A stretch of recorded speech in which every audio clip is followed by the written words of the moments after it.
count the signals for the Baltimore Colts. Unitas gives to Amici. The Colts are the world champions. Amici scores. It's amazing, sensational, dramatic, heart-rending, exciting, thrilling finish in the history of college football. California won the big game. 5 seconds left in the game. You believe in miracles? Yes! This is Phil Steele. This is Mike Burnham. This is Wes Durham. This is Mike Ashley. Hi, this is Chuck Foreman, number 44 of the Minnesota Vikings. Woo, mercy, this is handsome Jimmy Vane, the Boogie Woogie Man. This is Coach Fry with Virginia Tech Football, and you are listening to Big Dog Sports Talk. Are you ready to rock? Are you ready to roll? Okay, let's do it. You're in the doghouse with Rick Watson on Big Dog Sports Talk, presented by Pulaski County Sports and Entertainment. Join us in the Family Fencing Studios and chime in on the McClellan Chiropractic chat line. He's keeping cool with help from Little River Heating and Air, but this show is straight fire. And now, the big dog, Rick Watson.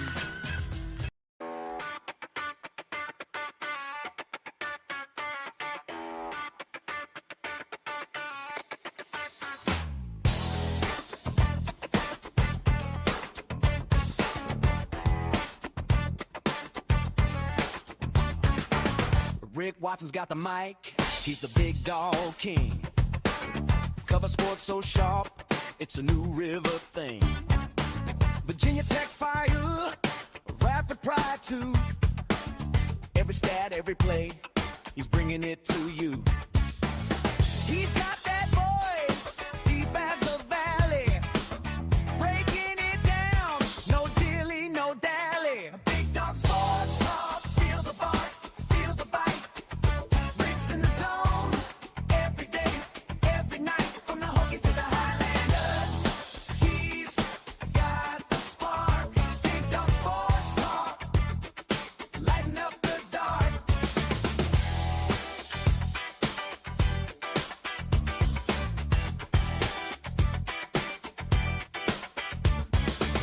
He's got the scoop, faster than a sprint.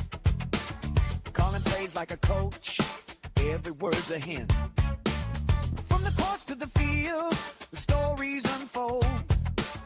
Rick's play-by-play, worth its weight in gold. With a laugh and a growl, he'll pull you in. Big Dog's podcast, let the games begin. Big Dog Sports Talk, feel the bark.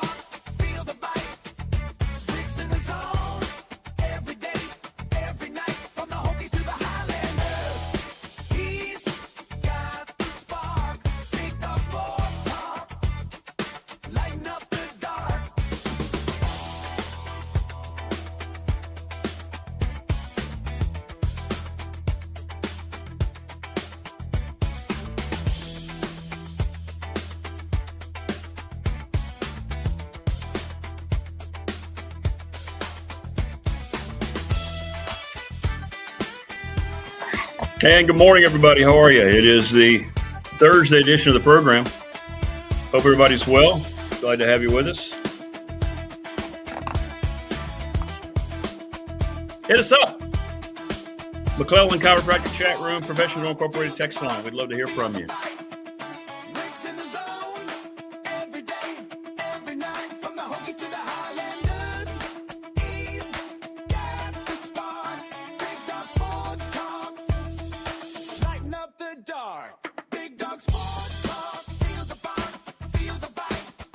Today, David Smith going to come up. We're going to talk some National Football League.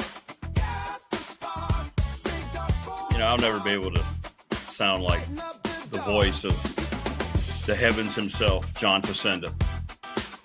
But if only I could.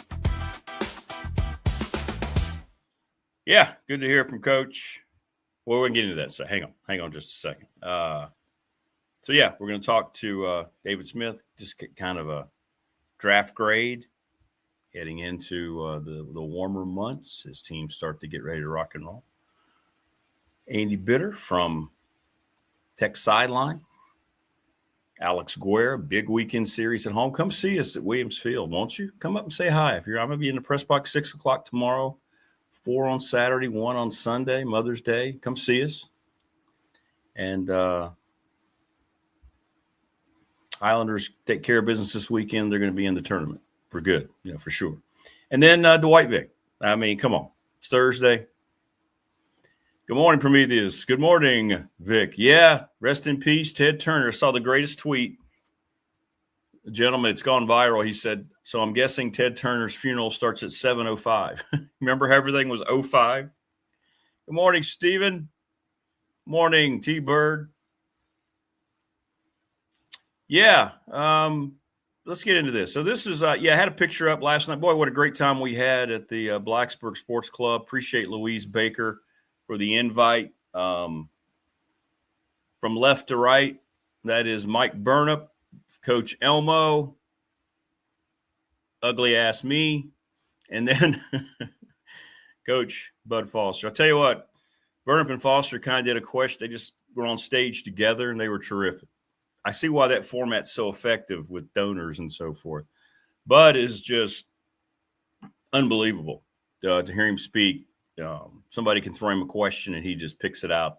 But, yeah, we had several pictures. There's me and Coach Elmo and Bud last night, and then me and Burnup and Coach Elmo. So Coach Elmo, he asked if he could come, and it was no problem. And then he gets put at the head table, right? This is just Coach Elmo. Then he gets put at the head table, and then he's the highlight of the night. But it was a really poignant moment, and next time we have Coach on, we're going to talk. Thanks, Big Al. Appreciate you. We're going to talk about it. He had to get a little, because Bud was talking about Coach Elmation being one of the building blocks of his entire coaching career. It was really cool. And I reminded Bud, I had a little brief moment to talk to him. When he used to come on the show all the time. Oh, by the way, ladies and gentlemen, moving forward, it hasn't been developed yet, but Bud Foster will become part of Big Dog Sports Talk. Yes.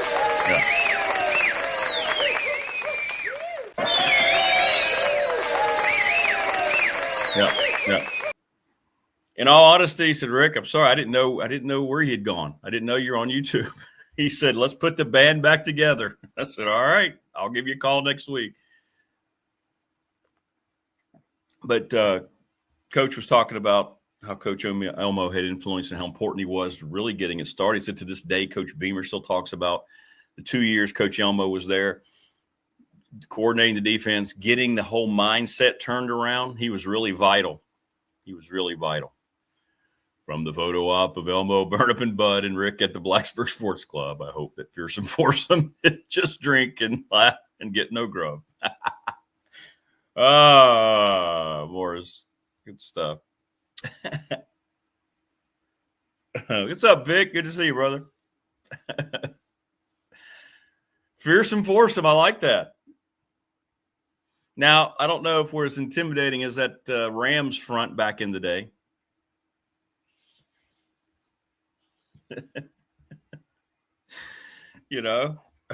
But it was fun. It was, by the way, Louise, if you're watching, thank you so much. Louise invited me out as her guest. And it was really fun. And we had a lot of people, there's a lot of, how do you say this? There's a lot of, lots of bank accounts with zeros in that room. Lots of old Blacksburg money. Very nice people. And they were telling me many of them follow the show, and it's great, and I get that a lot. They don't chime in. They don't, a few of them said they watched, but they haven't really subscribed. So yeah. Oh man, let's see. So the Rams fearsome foursome. Deacon Jones, Merlin Olsen,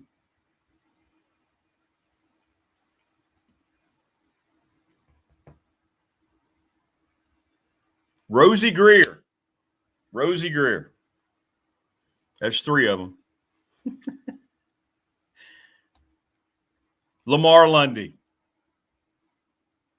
Deacon Jones, Merlin Olsen, Rosie Greer, Lamar Lundy, the fearsome foursome, the all-time sack leader in the NFL is not Michael Strahan. It's Deacon Jones, David Deacon Jones. If you haven't read his book, Head Slap, I have it. I'll be glad to lend it out. It's terrific. God rest his soul.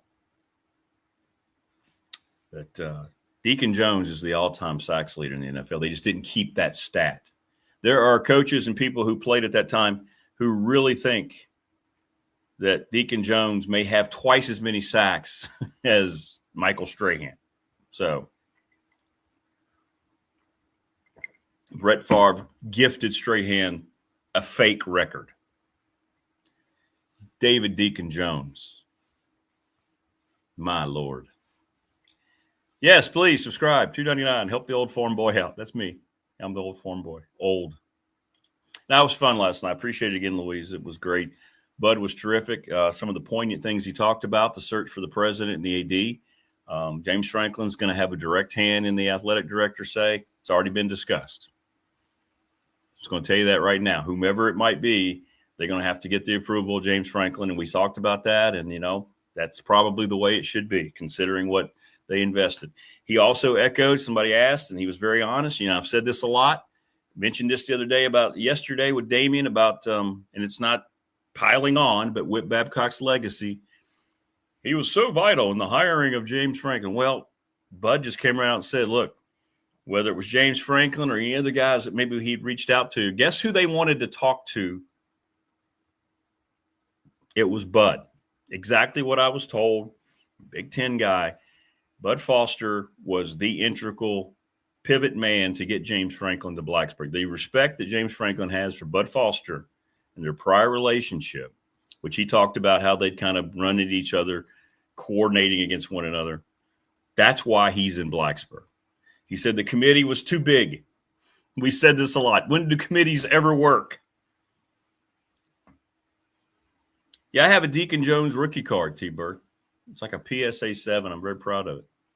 I want to say David Deacon. I want to say it might be a 63 tops off the top of my head. Anyway, Bruce Smith, all-time sack leader. That's right. Yeah, I'm thinking about one season, aren't I? Well, add about 150 to 200. David Deacon Jones. I wonder why that was something that wasn't kept back in the day. Like I guess stats weren't as developed as they are now. But anyway, so yeah, because Bud Foster is the respected member of that whole equation. These football coaches, football people don't know most of the people on the committee. Sure, Rakovich, those guys are like that, Jay Pearson, but the guy they wanted to get into the nuts and bolts of the conversation about what it's like in Blacksburg, what's their commitment, what's the vibe, are they going to, build up, are they going to put their money where their mouth is? All that went through Bud Foster. Every bit of it. Every bit of it. Yeah. Yeah, that's true. If you ever watch some of the old clips, remember Paul Zimmerman, Dr. Z? I know David Smith will. Great writer. Passed away years ago. I still believe the greatest Sports Illustrated NFL writer, bar none. Nobody's has come close. You can see clips of him talk about Deacon Jones and the amount of sacks and the pressures, and he was unblockable. He was a monster. And you mean that in the best respectful way possible. So, yeah, Bruce might have the all-time record. Strahan may have the all-time single-season record, but unless it's been passed. Did somebody pass it this past year or something? Was somebody – I can't remember. Whatever it is, it's not real. Neither one of them. Neither one of them. Hard to believe the Rams with that defense never put an offense with it to go to a Super Bowl during that era in the early 70s. Now, there were some really good NFC teams, man. Cowboys were starting to really, really stand up. Correct.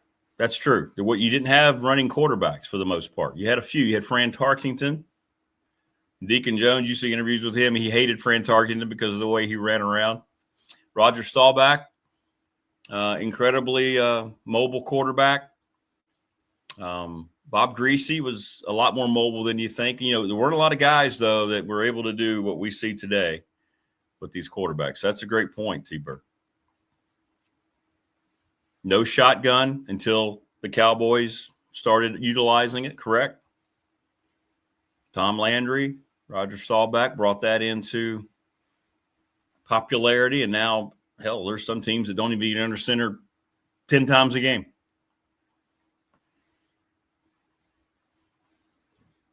David Deacon Jones. Just go watch some of his highlights. I do that a lot because TV is so bad. Modern entertainment is so bad. A lot of times at lunch, I'll be at work, or I might just be in kind of a lull, and I'll go to YouTube and I'll just type in like certain guys, football players' names and their highlights. You're just like, wow, man. Wow. So many young people, this Generation Z, they have no idea who these people are. Will they ever take the time to get to know them, to understand how great they were? Wow. Oh, yeah, Dick Butkus, just so violent. Just a violent game, wasn't it? I mean, he gave no dams. The game was played so much differently. High head, neck tackles. You could almost do the forearm to the neck.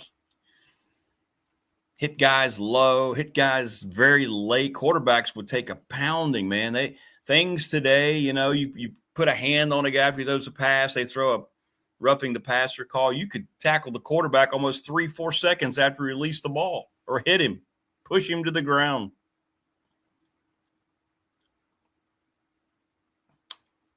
Unbelievable time.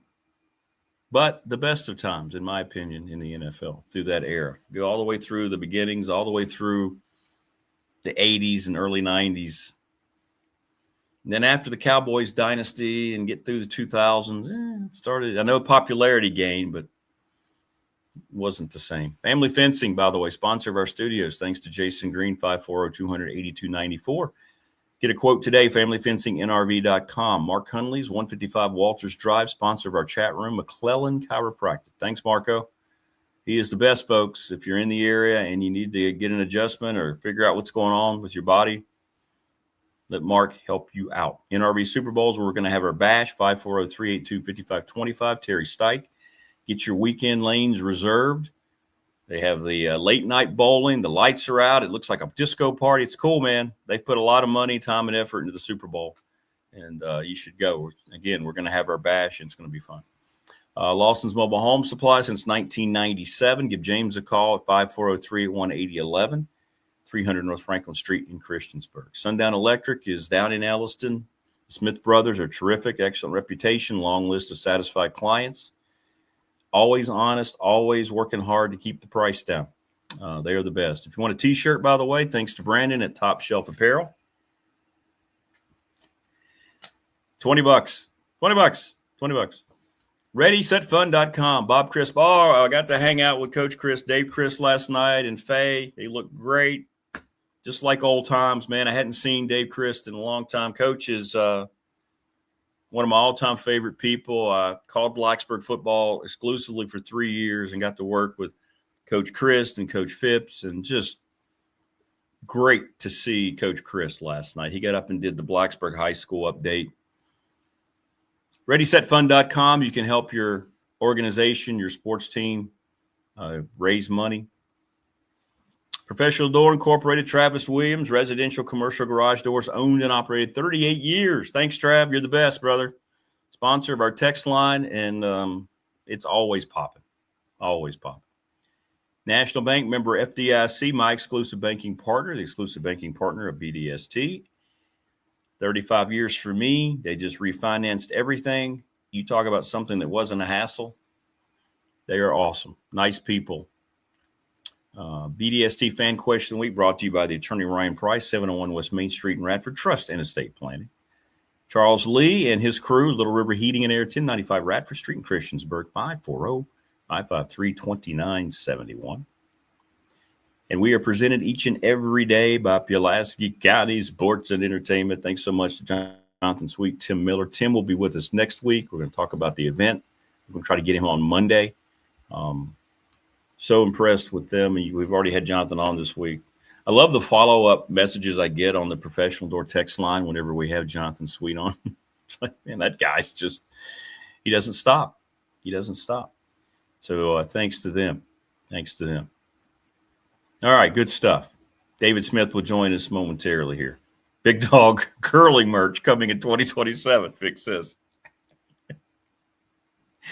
You think we could do that? You think like one of the Olympics, they could put the logo like on their, I mean, what do they wear? Long sleeve shirts? I mean, when you're getting suited up for curling, I don't imagine it's as taxing as it is as putting on a football uniform or a hockey uniform. By the way, go Sabres. Took game 1 last night against the Habs. My hockey team figures has the longest drought in playoff history. They went 15 years between playoff appearances. They made it into the second round. They got their first playoff win in the second round last night since 2007. Southwest Virginia to Texas. I once saw an NFL Films thing on Butkus. They were talking to Deacon Jones. Jones said that lots of guys tried to put opposing players in the hospital, but Butkus tried to put you in the cemetery. Yeah, you remember when the Raiders, they had their bounty, and then everybody blew up when it came up with Sean Payton. Everybody acts like, and today everybody was just so offended. And I'm not saying that's the way it should be. But what I am saying is this is the law of the land. We have to get into this with David Smith. He's not only the best guy about what's going on currently in the NFL. I mean, he's a historian. I mean, in lieu of a better term, it was kill or be killed. Those guys didn't. I mean, nobody liked each other. You liked your teammates. Now guys share agents. They ride to the game. Hey, you want to go? Come on. But yeah, I do that a lot. You can learn a lot about the game. You can learn if I tell younger people that I work with, they're in our department, they have no idea who's best. So just go look them up. See, because we grow up, and that's the one thing I do appreciate. Me growing up, I had my dad and my mom telling me about these other folk, Jim Brown in particular. I never got to see Jim Brown play, but once you go back and look at his highlights and you see the reverence people had, you're like, he's the greatest football player that's ever lived. Look at this guy. I'm not going to get into who's the best. It's generational. The game changes so much. I've come to that conclusion. There is no best except for Michael Jordan in basketball. But there is no best like in the NFL. You can go through quarterbacks. You can go through running backs. You can go through receivers. I don't think you can say there's a best. Jerry Rice is the best wide receiver ever played the game. But I think it's difficult. Lawrence Taylor. Now I'm contradicting myself by throwing out so many names. Lawrence Taylor is the greatest defensive football player in the history of the game. And I will fight you. A lot of people at work, they don't know who he is. I'm like, oh, we got a headache. You don't know who Lawrence Taylor is? And then they see the highlight reels, and then they go, wow, okay. Yeah, exactly, for me. That you got to break down every position. I think you got to look at the rules. Yeah, 100%. It's always a fun debate. It's always fun. You never take it too seriously, but it's always fun. It's always fun. My favorite NFL announcer, well, all time for me, it's Pat Summerall and John Madden. I put up a post. It's crazy. The last week alone post I put up on the Big Dog Facebook page got over 460,000 views. Blows my mind. I put one up, and it was just simple. I had a picture of Summerall and Madden, and I said, man, I would give anything just to hear one more game called by these two gentlemen. And people went absolutely just talking about it. So from TV perspective, and by the way, speaking of announcers, I meant to do this yesterday. Rest in peace, John Sterling, longtime voice of the Yankees. The Yankees win. The Yankees win. I know his style wasn't for everybody, but I grew up Southwest Virginia listening to AM radio. And John Sterling at the time was one of the voices of the Atlanta Braves on radio. Before he went to the Yankees, he was with the Braves. He may have had a stop or two in between. But I remember listening to John Sterling called Atlanta Hawks games. He was really good, really good. And he passed away a few days ago. Yeah, I was going to say, it's funny. I was going to say the same thing. There's only one for college football. Keith Jackson is I can talk about this being a broadcaster. Vin Scully, the greatest baseball announcer ever. There's no argument. You can try, but you're wrong. Summerall and Madden for me on TV, and Keith Jackson is the voice of college football for me forever. His setups for the Rose Bowl, you can go watch those, by the way, on YouTube. It gives you chills. It gives you chills. And Mike Emmerich on hockey, we miss him. Great hockey announcer. And I'll tell you, somebody doesn't get enough credit. Marv Albert was great when I was loving the NBA, man, and I was not just because my Rockets were actually good with Hakeem Olajuwon, but Marv Albert was really good. He was the New York MSG announcer, but he went over to NBC. I loved listening to Marv Albert call NBA games. And now you see what ESPN's turned it into, and go pour the gas on it, put a match on it, boom. Yeah, Howard Cosell in the halftime highlights. I'll tell you what, Howard Cosell was brilliant. If you ever read his book, takes you a lot inside. The relationship between he and Muhammad Ali was so special, so vital for this country at the time. Those guys knew how to market. They worked together. They were really fond of each other. And there's one other non-disputable thing. Muhammad Ali is the greatest boxer of all time, the greatest fighter, not only because of what he did in the ring, but because of what he represented as a person. And I know people are going to talk about the draft and all this stuff, but that guy is the greatest of all time. All right. Sorry. Let's get into other things now with this guy, David Smith. I don't even want to talk this morning. I just want to keep hearing you. So why are you bringing me on? Let this guy keep spitting facts this morning. Almost everything you said was perfect. Aren't I spitting facts? What did I miss? Well, I only caught the tail end. You were talking about Keith Jackson, greatest college voice ever. Yeah. Now you're starting to get into something. Why I started to love all this stuff.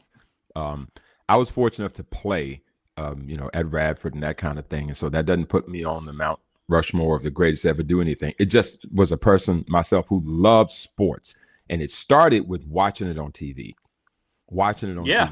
And so did you say Kurt Gowdy and Tony Kukoc? I didn't mention. I didn't go that deep yet. Yeah, okay. I remember. Oh, they were great. They were great. Garagiola and Garagiola, Tony Kukoc. Game of the week. We had to win. And so why that was so important to me is my grandfather was a Cleveland Indians fan, largely due, in my opinion, he never really said it, to Larry Doby integrating the American League. That's right.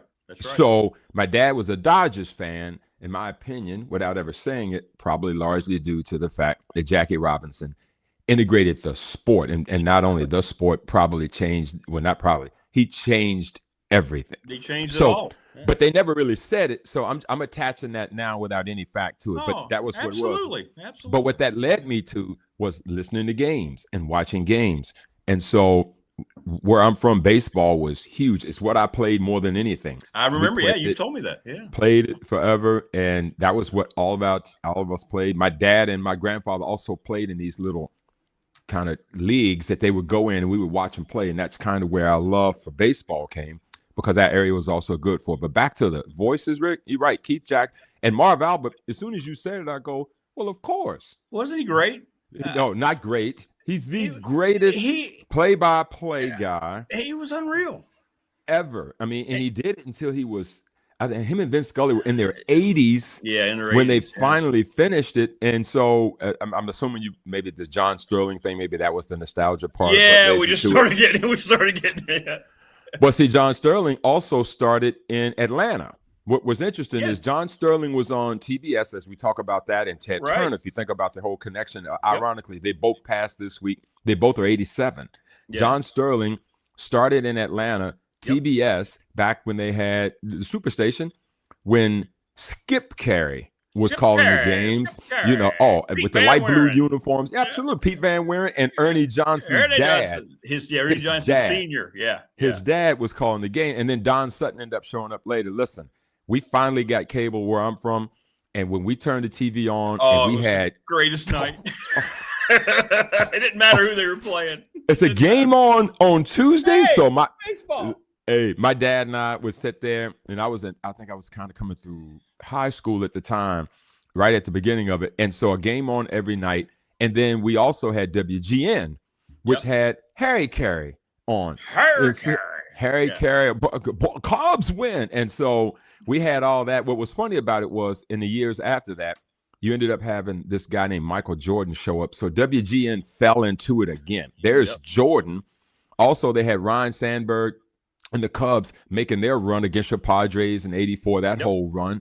And you had Dominique Wilkins in Atlanta. So TBS had them. So for us, for a kid like me, at that time, I was first couple of years at Radford, I was coming home, turning on those games, and it was great to hear those voices. The voices of those times were legendary. And of course, a lot of radio calls, and I listened to a lot of stuff on radio when the TVs were off. And so, Keith Jackson, Chris Schenkel used to do ABC Wild World of Sports. And bowling.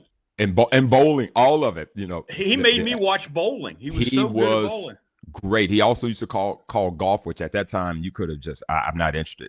I've since grown up and started to appreciate it. But Chris Schenkel was great. The voices of our youth, they resonate with us because they were so important to us, and they were just so good. Kurt Gowdy broke my heart because he was a call on the Sea of Hands game when the Raiders beat the Dolphins. I got to get over this at some point, but Super Bowl III. I gotta get over this thing. And so you start thinking about all that, and it's just so fun. I never will. I went in the room. Bud said it last night. Bud said it last night. He goes, "I don't think about any wins." He says, "There are 3 losses that I go to bed and I'll wake up in the middle of the night and think about it." So that's what you're always going to remember. Like for me, if as a Bronco fan, it's going to be that Jacksonville playoff game. Oh God, you were the 1 seed. Oh, you're the 1 seed, and you were what were y'all like 14-2 or something? It's crazy. Mark Brunell looks like Joe Montana. But anyway, oh God, there's no question about it. Yeah. So I digress off a topic, but I love the voices of my youth, man. They resonate so significantly, and they're just so impactful. I think a lot of it too is because we're so impressionable. We're so impressionable then, but they also were great. So it was a combination of both. It wasn't like we were impressionable about people that weren't great. That weren't good, right? The Hall of Famers abound. I mean, you think about it, their craft was so amazing and amazing. And then I had the good fortune of growing up around the Lynchburg Mets. At the time, they were Mets minor league baseball team, so we were able to go see them, and so. You followed your heroes coming through that thing, man, and it was just the best. It was absolutely great. Well, and that's the way I was raised on AM radio in my house because we didn't have TBS in Dublin at the time. When I wanted to watch the Padres, I had to go to my grandmother's house because she got cable. We didn't have cable yet, but I used to listen to those Braves games, and what they did, it was so great. Those guys we rotated. That's right. They would go from the TBS TV broadcast to the radio broadcast. So you get to hear all 4. You can hear them all. Great. And they would talk about, hey, we're going to TV. We'll be back. And here comes the other guy. It was so well done. And you learn so much about the craft. Well, how brilliant is Ted Turner to launch a Superstation? And then the Braves become America's team. And they even branded it as such. They did. Like they branded it as such. And we fell in love with the Dale Murphys and the Bob Horners and the Chris Chamberses of the world. I just all over it. I mean, when they would wear the light blue uniforms. Oh, the powder blues. It was just the powder blues. It was just, I mean, listen, you could take me back there with 2 cents in my pocket, and I'm more happy then than I am now because I didn't know any better. I know. Well, good stuff. See, I knew. I told him. I said, David Smith, he knows. And listen, he knows everything. You get me started. We'll take this NFL and put it to the side. We can go. Well, we're going to do Yes, draft sir. grades right now. Yeah, We're going to we'll talk put this about to the bed. AFC because I know you've taken the time to look at it. And Yeah. we'll go with where your team resides in the AFC East and who did good and who did not do so good. Well, the AFC East, which is where everything always starts, because you and I have deduced that in every standing, Exactly. it always starts in the AFC East. I don't know why they arrive at that, but you and I agree that in everything you ever read, whether it's an online standing or a newspaper standing, it starts with the AFC East. So we'll do that too. Maybe because it's alphabetical order, Rick. Maybe the A versus the N. But we'll start with who didn't do the best. The Patriots. And again, PFF kind of led me down the road, and I'll give my assessment on what they do. PFF does, like you said last week, a fantastic job of just analysis. No fluff, no frills, data-based. They're just about that. And, of course, what you can do with this draft analysis, once the game starts in September, you could probably put that whole thing in a thimble. But the fact of the matter is, who addressed their needs the best in the draft is really what this is about. And the Patriots probably – were the fourth best in this particular division. It got a C+. And I don't know in a lot of cases that a Super Bowl winning team or Super Bowl runner-up team is ever going to get high accolades at the draft because they probably have fewer needs. Right. A lot of times they address their weaknesses or their opportunities in free agency as well. But I've got New England as a C in this particular draft, got them as the fourth best in the AFC East in terms of relativity to improve their football team. They drafted offensive tackle at their first pick, 28th overall pick. And so they had less things to go get. I think if you're the New England Patriots, how you did in the draft right now is probably way down the list of things of importance in your building.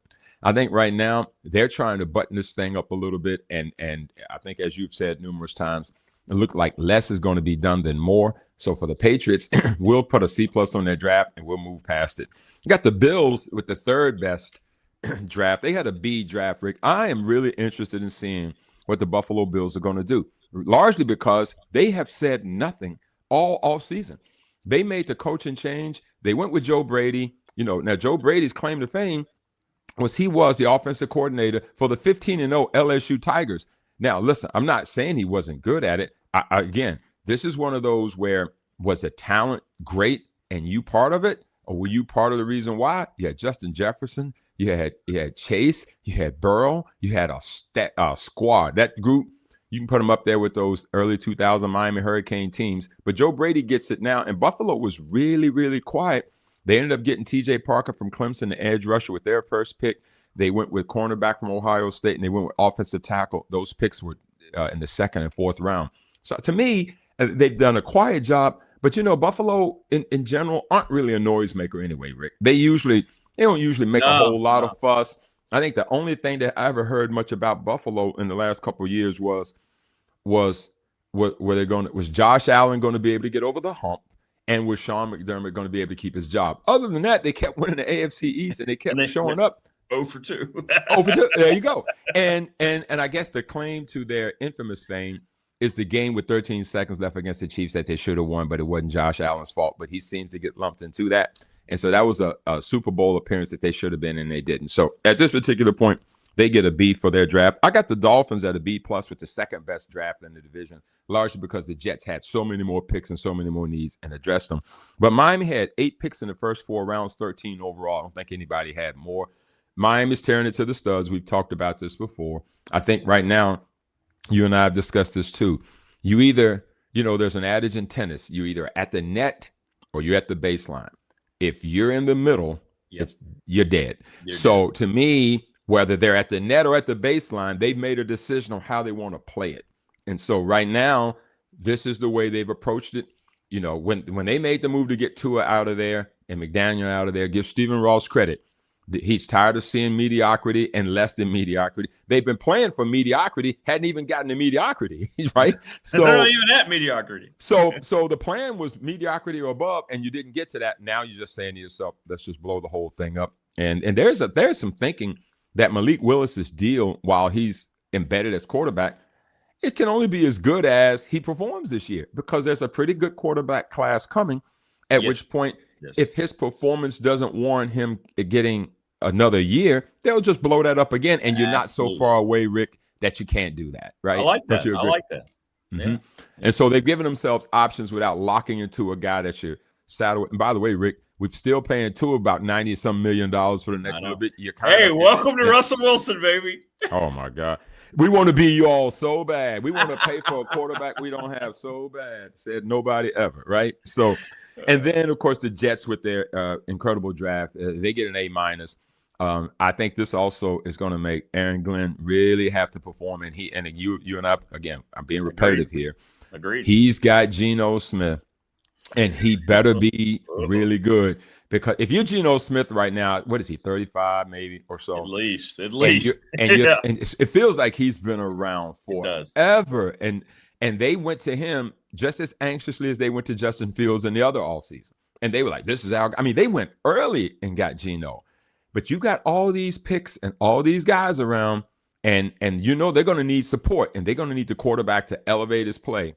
And so with this A- draft that they've got, Rick, and to me, they're the number one overall AFC in terms of who did the best in the draft in the AFC. I got the Jets as the number one overall pick. David Bailey, Kenyon Sadiq, the tight end out of Oregon, and Omar Cooper Jr. from Indiana. I think when you think about what the Jets have done, you got to give them the number one overall, and they're certainly number one in the AFC East. Agreed. Yep. Real quick before we move to the next one, I was just thinking about this. We'll get into this some other time. Do you think the Bills' window is over under Josh Allen? I don't see a lot of supporting talent there. They gave up on their coach. They got a whole new mindset. They let him pretty much pick the next head coach. Is that desperation? Is it similar to what happened with Elway in Denver with the whole Dan Reeves fallout when they wanted to trade him to Washington? I mean, of the Bills, is that window over? Or is it still open? I think they still – Josh Allen to me is – because he is so uniquely talented, I don't know that it can be close. Now, if you say over in terms of competing for Super Bowls, here's why I say I'm not sure. Let's think about it real quick. You got the New England Patriots, who's got all that going on. You talk about the Chiefs, who's got Mahomes issues going on. Listen, I'm a fan of what your Denver Broncos and Sean Payton did. Is that something that you can anticipate them duplicating right now? Are you that convinced of the Jacksonville Jaguars? You think about the teams that were in the playoffs last year. No. Is there any juggernaut that has you saying, not I one? don't know. Not one. Not to me. Now, if you were in the NFC, I would feel a lot differently. If you having to deal with them Eagles, those Niners, those Rams, and those guys, the way the Giants are coming up, all the coaches over there, they're still Green Bay. I don't think Detroit's gone yet. Next week, we'll talk about the NFC. I think there's going to be some folks over there left next year in the NFC. It's going to be left out of the dance that could probably be in the AFC and compete. So to me, I think the AFC is a little more open. It feels like there's a lot more youth infused teams when you start thinking about the AFC versus solidified. So for that reason alone, I feel like Buffalo is not quite gone. They can stay alive. Yeah. They can stay alive because who's to say they can't come back and win the division next year if Joe Brady is who they say he is, right? So looking at the North, is it crazy? Did the Browns win the draft in the North? How do you have this graded? Crazily enough, Rick, again, winning a draft, it's one of those things where congratulations, you won something you needed to win because because you had the most and you had the best. But even with that, there are still times for teams to be really good in the draft. I know a lot of times really good front offices do a good job of continuing to build. And next week when we talk about the NFC, Howie Roseman and the Eagles always find ways to do that, and they stay competitive. The good teams find pieces that they need, and you go, doggone, he had the 20th pick, and he still got somebody that they need. It's like they can't. So to me, the team that probably did the least was the Steelers at this particular point. Again, they I got them as a C+. They did draft Drew Aller, and to me, that's something to keep an eye on. I feel like, Rick, he's a pretty darn good quarterback. When you think about, he was up there with James Franklin. You think about him, between him and Gronk, who's coming down here to play for Tech. You think about Penn State's quarterback room, it's pretty doggone good last year when you think about it. I feel like there's a lot of people in Pittsburgh that won't be too bothered if he could emerge as a guy that they could count on long term. Now, who knows what Aaron Rodgers is going to do, Rick? We have no idea. He is just, I don't know. Somebody must know something to continue to go this long. And him not have that resolve. Now, he's a free agent, so and this is the 1 year where I'll give him more of a pass than Pittsburgh because you got to get this buttoned up. He's a free agent. It's time to go get it figured out. But In terms of the draft, I didn't think they did as much. I'm concerned about their age as a football team. They kind of needed to get in there and dig deeper. I've got them as a C+. I got them as a 4th best draft. The Cincinnati Bengals, I got them as a 3rd best in their division. And Cincinnati, to hear Joe Burrow talk about it, he's pleased with some of the moves they made, but they made more moves in free agency and trades that I think got them going. They lost Hendrickson, which I know they didn't want to do, but they weren't going to pay him, Rick. They're not going to pay anybody. You know what Cincinnati's going to do. And I think Joe Burrow's kind of lobbed his message to the organization. Not going to stay here much longer. And we settle up in mediocrity. Of course, the front office could say, probably help if you stay healthy too. To which he probably comes back and says, it probably wouldn't bother me if you blocked for me too. So it's one of those, your turn, my turn things. Oh, yeah. Yeah. You know, well, how about this? Well, you didn't do your part either. So it's hard to believe that team was in the Super Bowl years ago, driving down the field to win it. And since then, they've had some issues here and there, largely due to the fact Joe Burrow can't stay upright. He's been hit and sacked in the top 5 probably as much as anybody in the league. And so when you think about Cincinnati, they address their edge needs, they address their cornerback needs, they address with the center. I think they've got to just continue to build offensive line help. They've got these great weapons. They've got this great offense. But in that division, you know what it's about. You got to stop people too, and their defense is suspect. And so they address some of that in the draft. I got them as the 3rd best draft. I got the Ravens as the 2nd best draft. We talked about successful teams that always end up drafting well, and the Ravens are one of those teams. They do a really, really good job. They ended up getting Vega Ione from Penn State to shore up the offensive line, because with Lamar, he's got to be protected. The way that they play, the way they want to try to run, it's going to be interesting to see Mentor's strategy on the football field this year. This is not Harbaugh's group anymore. I think I heard Zay Flowers being interviewed at the Kentucky Derby, talks about how the room is filled up with energy again. You know, sometimes, Rick, that is a need. Weirdly enough, you and I like people to stay forever if they've done a good job. And so him and Harbaugh, him and Tomlin both being gone, that's 37 years of head coaching experience in the same division. And so we're going to see what those transitions have meant for the organizations. And so for the Ravens, they also drafted Zion Young out of, I think it was Missouri, as an edge rusher. And they're real excited about that. I don't think the Ravens are going to have any problems. They solidified their needs in the draft. And of course, the Browns won the draft, Rick, in the North. They drafted Fano out of Utah, Concepcion, who you really liked a lot. That's a good pick. And then they got Boston out of Washington, Denzel Boston. So they've done a really good job. But just like we ended the session with the AFC East. Yeah. What don't they have? The one position that matters. Only the most important position in sports. And one day we're going to debate that. What's the most important position in all of sports? Is it quarterback? Oh, that'll be fun. Is it pitcher? Point guard? Is it point guard? Is it catcher? It's a whole lot of ways you could go with that. But as we look at the NFL, it's pretty clear you got to get the quarterback right. So that's my take on the North. For me, just wanted to ask really quickly here, what was your take? The Ravens are going to give Diego Pavia a tryout. You know, it's interesting. He made himself undraftable. I think I saw a report there were like 23 teams didn't even have him on their draft board anywhere. Things that he said, how foolish he looked at the Heisman Trophy ceremony, the things he said right after the draft. Yet the Ravens are going to bring him in. You think there's any chance this guy sticks, ends up on a practice squad somewhere? He may. They've got Huntley and they've got Lamar. Those two, after the Ravens have had, ever since they've had Lamar for most of their run as a highly successful football team, is when they've had Tyler Huntley as their backup. He is 1A to Lamar. There are times when you see them in symmetry that when Lamar's not in there. I mean, Tyler Huntley was driving the ball down the field against the Bengals, I believe it was, and was tried to reach it over the goal line in the playoff game, and it gets poked out and they take it back 100 yards.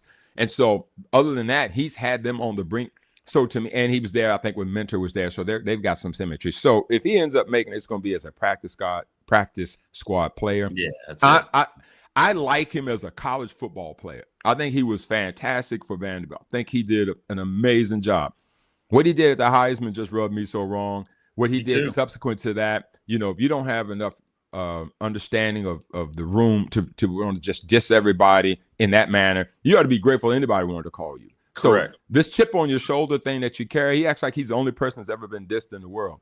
Bro, look, you ought to be, you're 5'8" or whatever. This league is filled with people that maybe.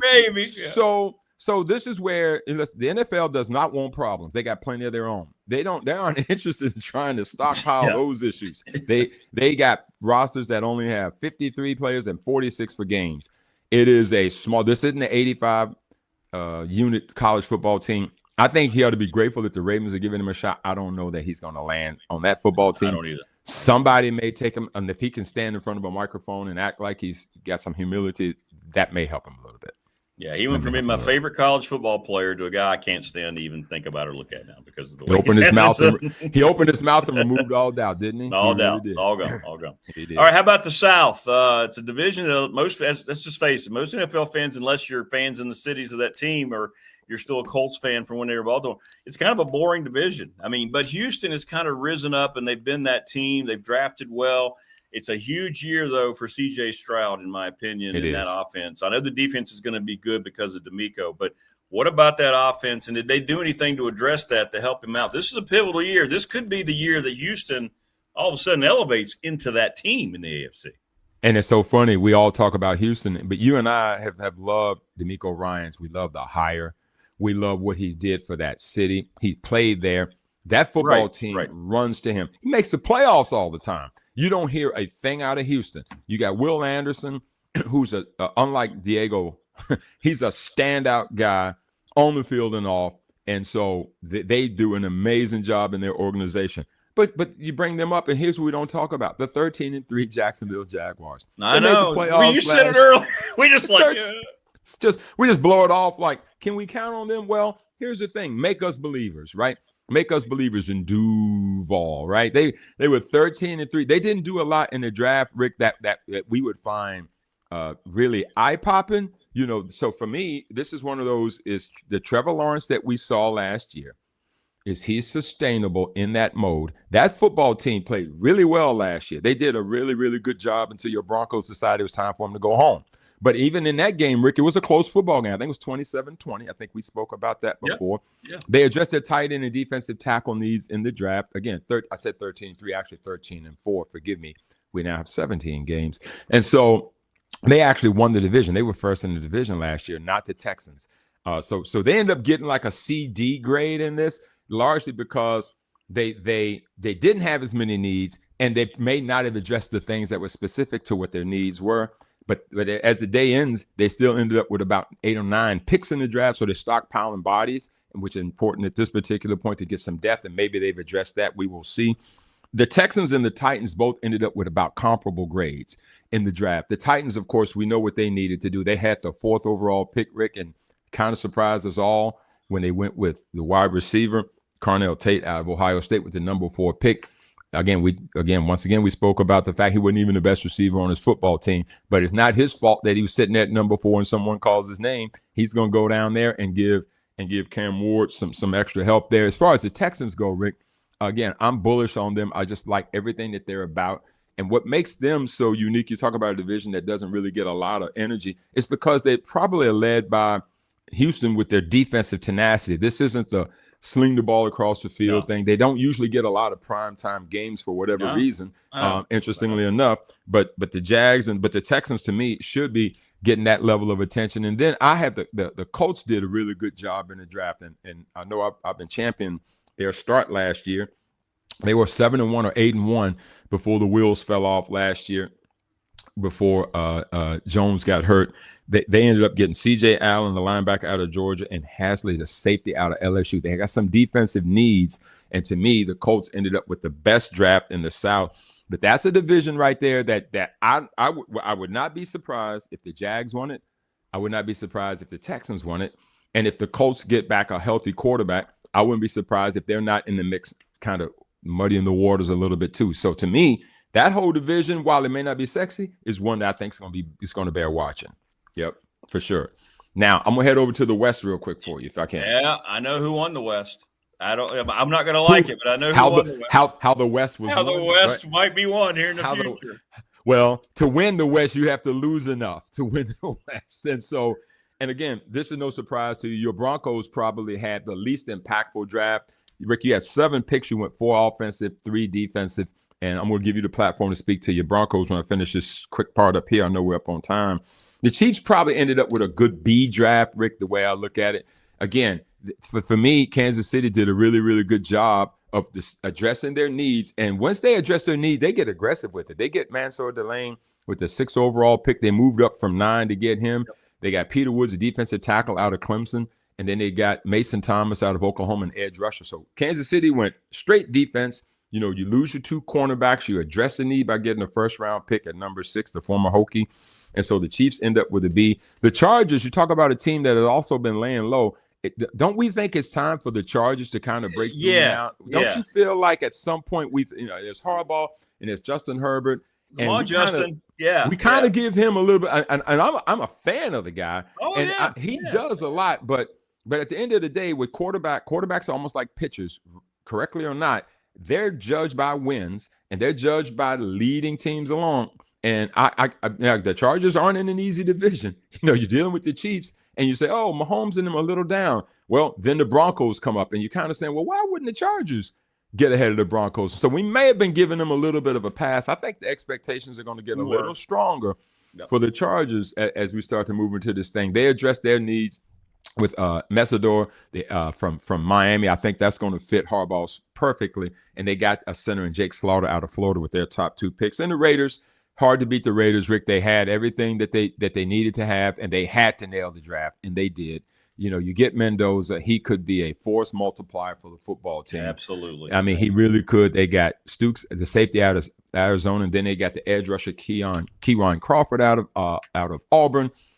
They are really locked and loaded, and they got, more importantly, they got Tyler Lindenbaum, the center from the Ravens, first-round pick in free agency. So they got their middle buttoned up for the Raiders. The Raiders, to me, had the second best draft in the AFC. Jets were 1, Browns were 3, and I think that the Colts were 4 as we wrap up the AFC in terms of grades.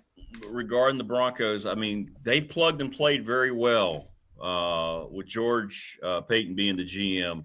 They find defensive players. I've seen a lot of people. The Onyinyeom kid from A&M, not going to be a star likely, but he could come in and be a guy. You know, they've drafted guys that people don't talk about other defensive picks, but they have one that's an all-pro that came out about the same time. The Casey kid, the tackle out of Boise State, people are loving that pick. He's going to have to work on the edge. The one, though, that's got me intrigued there's 2, but Jonah Coleman, the running back out of Washington. Yep. People are loving that pick universally. They don't know why he fell to the 4th round. You know, he's a guy that could immediately. I know. And they drafted, you know, last year it didn't.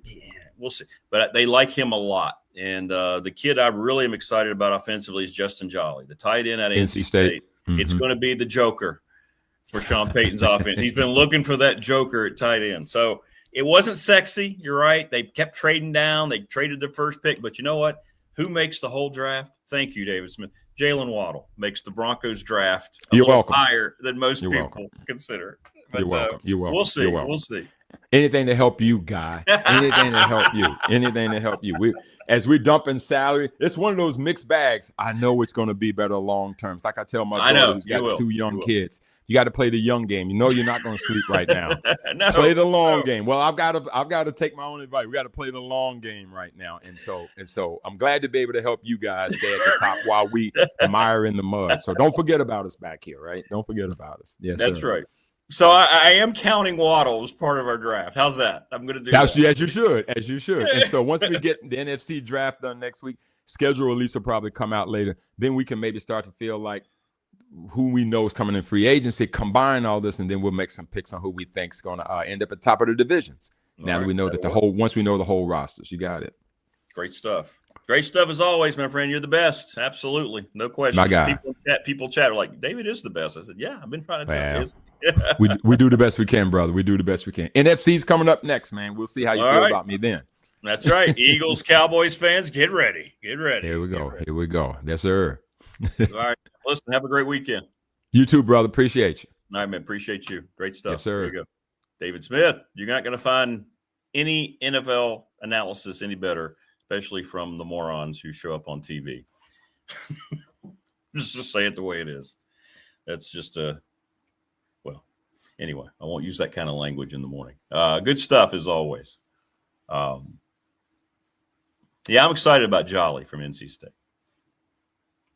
Chat's rolling. Text line's rolling. Good stuff. We always keep rolling with this gentleman. He is the lead writer for Tech Sideline. He is Andy Bitter. What's up, AB? Good morning. Not much. How you doing? Doing all right, man. Doing all right. And so much to get to. Is today the opportunity you get to sit down with Whit? Is that right? Yeah, it'll be this afternoon. So we'll see how that goes. Is there one question you're just dying to ask him to hope to get a good answer about? I just, big picture. Why do you think you could never figure out football? Ooh, right? yes. I think why was that just the one sort of bedeviling problem here for 14 years or 12 years that he's been here and even longer than that? Why has it been such a tough thing to get back on track? Because that's been the primary thing, obviously, right? I mean, that's the reason you hire somebody for this position. Every AD knows that's the one thing that they have to get right. And what does he think is the biggest reason why it just has not been able to get back? And is it money? Is it administrative help? Is it the coaching hires? Perhaps now that he's got a little over a month here left, I wonder if there's just a truth serum to it that he can just unburden himself of any kind of thing he wants to say. So we'll see what he has to say. Where do you rank his legacy or his success rate? You're right. He failed on football. The biggest thing he was brought here to maintain and build into the future. It didn't happen. It made a good hire on paper the first time, had a good first couple of years, and then it just completely collapsed. Pry was, let's just say, was a disaster as a head coach. What do you think? How do you look at his legacy as the athletic director? I mean, it's like everybody. When you look at something, you have to take the entire picture and look at everything that he did while he was here. And it wasn't just football. I think basketball was successful early on. And his hires that he made there on both sides. I mean, Buzz Williams, Mike Young, Kenny Brooks, Megan Duffy now I think is on the right track. I think that's successful. You also have to look at the current state of basketball, though. The men's program is just not there. And again, I go, is that Mike Young's fault or is that just a funding issue? And, right. Yeah, it's probably a combination of two. Mike Young has to coach the team that he's given, but you also have to, support the program with the right kind of players. So, as much as people want to look at these programs and this athletic director and go, this is this guy's fault. It's not a single person to blame for this whole thing. Sometimes it's a group of people that didn't do their jobs correctly. Well, sometimes it's just a situation that, a pandemic hits and what do? Right. I think, people like to blame a lot of people in charge for what happened when the pandemic hit. I'm just making a comparison here. It's like, well, anybody would have struggled when the pandemic hit.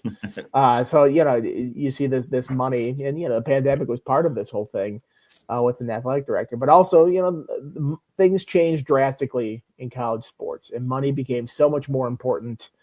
And Virginia Tech is a place that just doesn't have as much as some of the other places. And I'm not excusing that for football performance, because you look at places like Duke, other places, Pitt has won an ACC title. I don't think that's a better resource school than Virginia Tech, but I also think you have to look at this and go, there are some other forces here that are not just, personality driven or individual people for the reasons that this thing has not gotten going. Agree. I 100%. People need to be responsible for not doing the jobs that they're hired to do. You can't always just say we don't have money.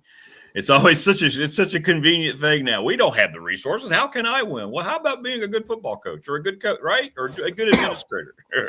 Right. And it's but they didn't have the Pry got here and they didn't have the money to hire coordinators. It's like, well, Indiana made it work with Curt Cignetti, and you look at how much he cost when he first got there. Now, granted, he's gotten a huge raise since then, but yes. When he and his coordinators first got to Indiana, they were paid about the same as Pry and his coordinators, and maybe $1 million difference. That wouldn't be prohibitive. So, people say, well, hands were tied when he was hiring Brent Pry here. It's like, no, he just didn't make a good hire.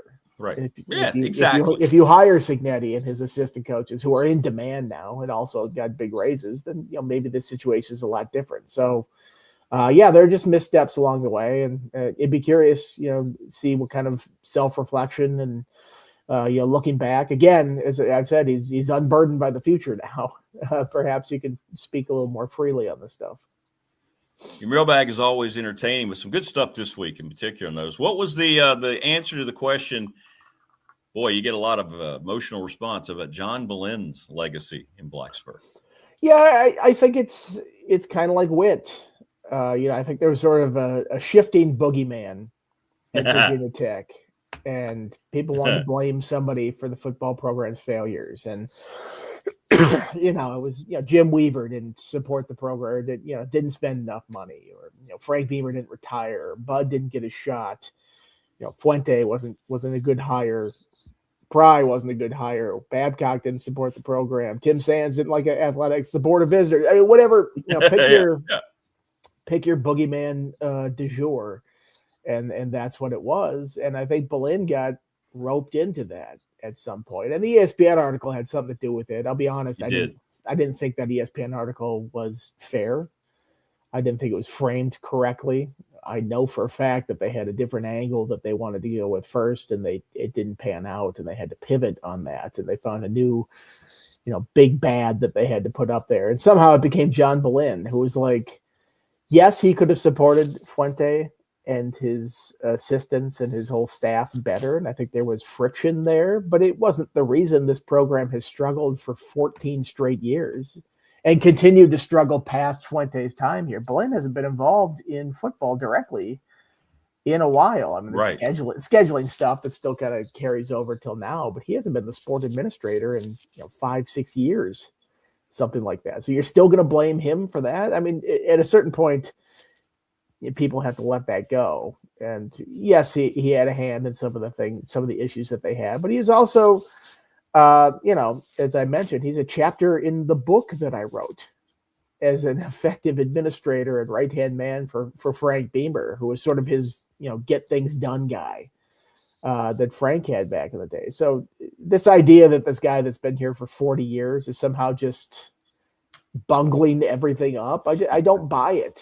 Like, yes, there was the thing with Fuente could have been better, but the way that he's been villainized recently and people seem to act like he's the reason for all the troubles in the program, I just don't buy it. I've been here for 15 years now. I think I have a decent sense of that. Well, no surprise with this next information, but last night I got invited over to the Blacksburg Sports Club. Bud was speaking. I was on stage with Mike Burnett. Mentioned you guys a lot, by the way, Tech Sideline and his new podcast with you. But hopefully good things to say. It was good thing. It was good. He said he's having a great day. He said all we did last week was talk about Hall and the DB. He goes, I was in heaven just talking about this guy. That show is just like hey, he loved it. Let's remember some dudes. Yeah, that's what I think of. It's like Will and Chris are just like Xavier DB, go. Go. We're gonna step out now, Coach. We'll be back in 20 minutes. Starts talking. D'Angelo Hall, talk. But he even put more emphasis on how much of an influence James Franklin's going to have on this AD hire. Like, it is, I mean, in short, it sounds like it's going to be his hire. I mean, I know it's not going to be, but I didn't realize, I knew he was going to have influence, but boy, apparently it's going to be, and it's already been discussed, he's going to have major influence. Does this mean, in your opinion, I guess my question about that, we're not surprised by that news, but does this mean it's more likely to be somebody maybe he's familiar with? What do you think? I mean, it would make sense if it's somebody he's familiar with. And remember how the board would talk about hiring a general manager. Like, I'm going to hire him first, and then the head coach. And then they realized what a horrible idea that was. They hired the head coach, and James Franklin's like, "Here's my general manager," and he's coming with from Penn State. Right, he's been with me forever. Yeah. I don't know that. I don't know if that'll be the case in administrative circles. If he's got like a person that's like, this is my ride or die that I've had from other stops, because I don't think he's worked with a ton of different ADs. There's only been a handful of people, and those people retire at certain points. But if it's somebody he's familiar with or knows he can work with, I think that's going to be key, because that relationship has to work. You can't have friction there. That is where a lot of problems arise. So those two people have to sort of be in lockstep. I would imagine as somebody that James at least knows a little bit about, or is familiar with his or her work, supportive of that mission, and they probably have to have the same kind of vision for an athletic department. Yeah, that's a good answer. Yeah, I agree with that. Well, it's interesting, and he took us through the hire and so forth, and they all wanted to talk to Bud because he's the football guy. He's the one entrenched. They didn't really pay attention to the committee. They didn't really like the committee. He was talking about that. So very interesting, very interesting. All right, we got to get into the playoff. I know you have some very strong feelings about it. I'm with you. I can't believe if you're going to go from 12, maybe 16, you could go, okay, but boy, to double it up immediately, that's where they're going.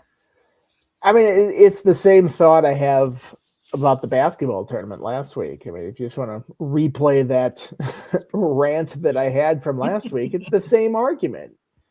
It's needless expansion and including teams in this thing that don't deserve to be in it. We've already proven that the 24th ranked team in the country does not deserve a shot to win the national championship. Last year, weirdly, it was JMU, which I didn't think deserved to get in. I know they have the rules and the weird thing with the ACC, and that's why they made it. But, that first round game was a joke. It wasn't close. And all the JMU people will be like, they came back in that game. It's like, yeah, well, they're down 50-0. That's when they started coming back.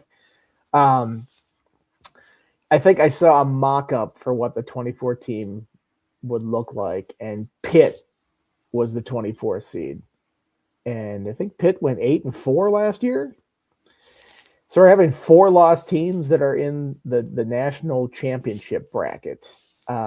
Pitt has proved many times over during the season that it does not deserve a shot to win the national championship. And I think if given 100 opportunities, Pitt doesn't come anywhere near the national championship game. So if we're doing that, we're watering down this field so much. They're going to eliminate conference championship games for this. I don't know. It seems like a couple of 7th and 8th place conference teams, or whatever, maybe not that low, 5th or 6th place teams playing off on championship game weekend. I wouldn't want to watch those games as much as I'd want to watch Georgia, Alabama to see who wins the SEC. So this notion that more is better, or expanding this is going to be some great opportunity for these teams, I just find it to be a boneheaded decision. Have there been any numbers for research? And I know they're doing it for financial possibilities, right, to try to counter some of the money that's going out to pay football and basketball. Have you heard anything number? I haven't even seen what they project this could bring in terms of revenue, which I'm guessing is why they're doing it.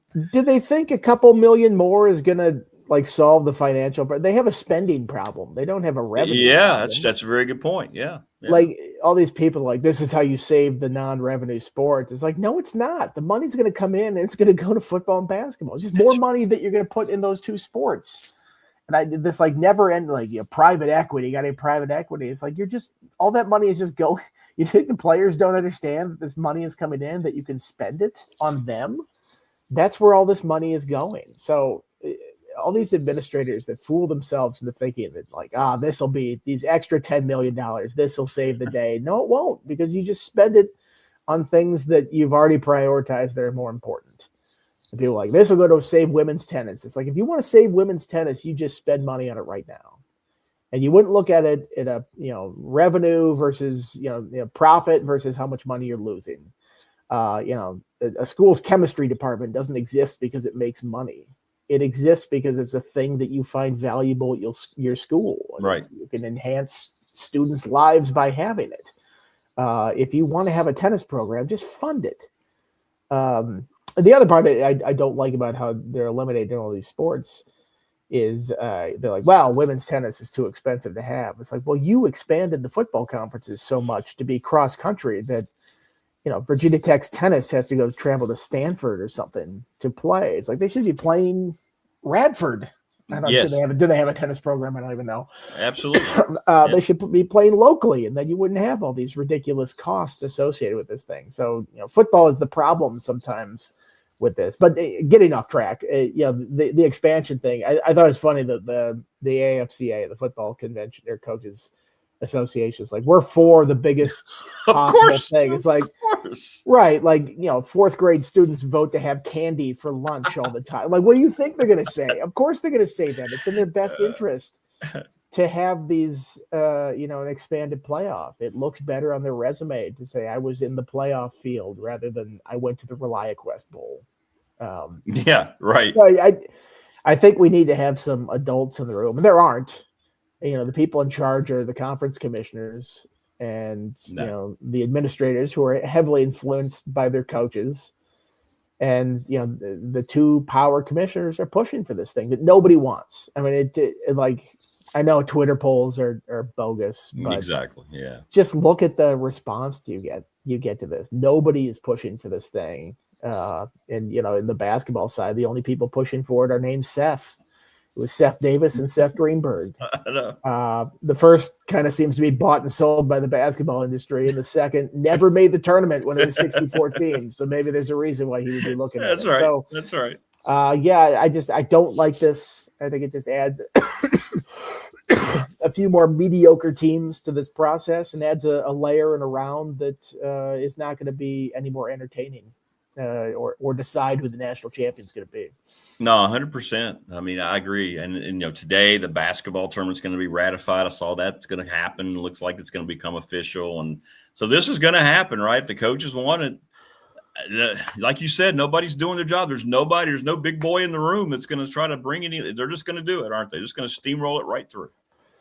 The only thing that gives me some hope is I see this Big 12 private equity deal that they've done. Yeah. Private equity is just such a stupid idea in college sports. It's like, believe me, I've been part of some companies that private equity has dabbled in, and they've ruined the product. They gut it.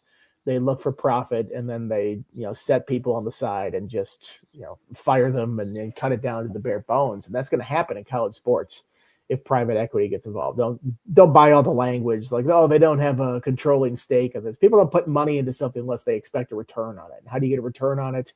You strip it down to its essentials and make it a profit-making machine.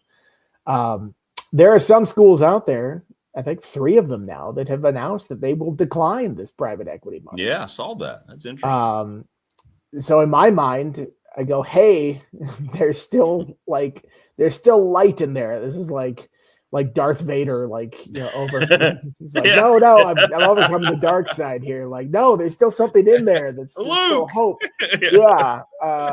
So maybe that is a sign of encouragement that somebody will do something level-headed in this for the betterment of sports and the betterment of the game instead of just the betterment of their wallet.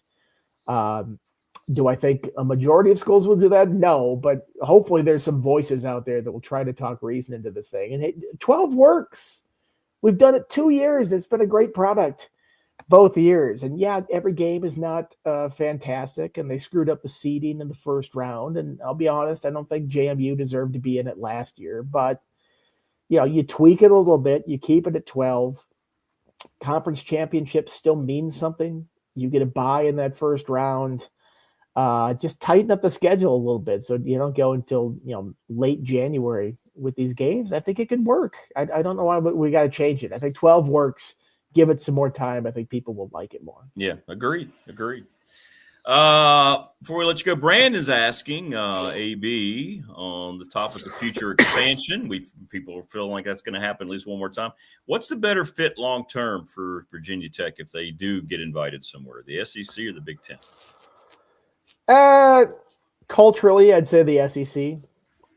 I mean, I've covered both conferences in college, and I grew up in the Big Ten, and then I covered Auburn for 3 years in the SEC. I just think that the way that Virginia Tech thinks about its football, it feels more like an SEC school than the other one. I think it fits culturally more. It would make more sense to me to see Virginia Tech traveling south to play all these games rather than, I know there's the Northeast thing with the Big East in the past, but like Virginia Tech going to Minnesota feels weird to me.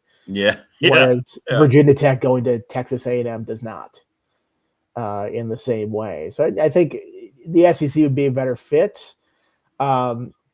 I think in the past, with the past president, sure, he would have thought the Big Ten is a better fit, coming from Purdue and having that, engineering background. Yep. And that, whatever school president they put in there will probably think the same way. I think Big Ten schools a little bit more academically respected than the SEC schools. You look at the rankings that they have out there. So perhaps there's a difference of opinion there, but I think the SEC would be a better fit. Now, I don't know if they get there. I don't know if invites are ever going to go out. People keep talking about the race to expansion. I'm like, why? SEC and Big Ten have everything they want and such a huge advantage. Why would those schools vote to add more teams to join their club of exclusivity? But who knows? It might be a situation where they can get enough money from a renegotiated TV deal to make it worthwhile. All right. Well, we look forward to the results, man. Your sit down today. I hope it goes well. I hope he's forthcoming. I hope, like you said, why not? Why not be at this point? Just answer questions. Yeah, we'll see. Answer questions. What else you working on coming up this weekend for people to keep an eye on Tech Sideline? Kind of just that. I got to get through that, and my class is wrapping up. Had a last meeting on Monday, but I have just a mountain of stuff to grade by next week. So I got a lot to do. All right, brother. Listen, stay safe. Have fun today. I hope it goes well, man. All right. Thanks. All right. Have a good weekend. There you go. Andy Bitter from Tech Sideline. Great stuff, as always, from AB. Appreciate that. Yeah, I agree with – I think everything you said there is correct. For me, too, Brandon, SEC, just in terms of matchups and excitement that would create for Tech fans, you're going to get much more excited about Southern matchups against powers than you will the Big Ten. Sure, you'd get excited about Michigan, Ohio State, and maybe now even Indiana. But and of course, Tech fan would get excited about Penn State with the connection there with James Franklin. But I mean, Alabama, Georgia, Tennessee, South Carolina. I mean, there's so many games. Can you imagine a Saturday at Lane Stadium with the Alabama and Crimson Tide coming in? Or Kirby Smart bringing the number 1 ranked Dogs. Can you imagine? Wow. They could jump ticket prices by 50%. People would just eat them up. I want to thank the NRV Super Bowl sponsoring this program, 540-382-5525. That's Terry Steichen Company. We're going to have our bash over there. Reserve your weekend lanes today. 25 years they've been helping the community. Alex Guerre from Radford Baseball going to join us here momentarily. Sundown Electric, one of the best reputations of any business around down in Elliston. Low cost as much as they can. Always honest about the work. Never add to the work they don't talk to you about. Reach out to them. ReadySetFund.com. The Ready Set Fund is Bob Christ, BOBCRST11 at Gmail. Bob is terrific, trying to help organizations and school events. Whatever it might be, they're there to help you. We're presented each and every day by Pulaski County Sports and Entertainment. Thanks to Jonathan Sweet and Tim Miller. Had Jonathan on this week. We're going to have Tim on, I believe, on Monday to talk a lot more about everything that's going on with this the kayaking, and we'll talk more racetrack. We'll talk what's going on the water, and then the bikes, the BMX. I mean, it's exploding. Little River Heating and Air, 1095 Radford Street in Christiansburg, 540-553-2971. Thanks to Charles Lee and Company. The attorney, Ryan Pryor, BDST Fan Question of the Week, 701 West Main Street in Radford, Trust and Estate Planning. National Bank member FDIC, the exclusive banking partner for me and for this program. Thanks so much to Lara Ramsey. Professional Door Incorporated, Travis Williams up in Dublin, right across from New River Community College. 38 years in business, residential, commercial garage doors, better than anyone in the biz. Trust me. If you have a garage door, you need some help, give them a call. Thanks to James Lawson. Since 1997, Lawson's Mobile Home Supply, located at 300 North Franklin Street in Christiansburg. Give James a call, 540-381-8011. Family Fencing is the sponsor of our studios right here each and every morning during the week that we're here. Thanks so much to Jason Green and Company. Get a free quote, 540-200-8294. And Mark Hunley, McClellan Chiropractic. Go get your body fixed with Mark right off of Walters Drive, 155 Walters Drive. Check out the new technology. They don't have to lay a hand on you anymore. Put you in the machine, let the machine go. Brandon at Top Shelf Apparel, thank you. Everybody, Steve at the Montgomery County Chamber of Commerce. Great stuff. Great stuff. Hey, Wayne, there you go. Vacation boy. He's back. Steven, the Georgia Tech guy. To hell with Georgia.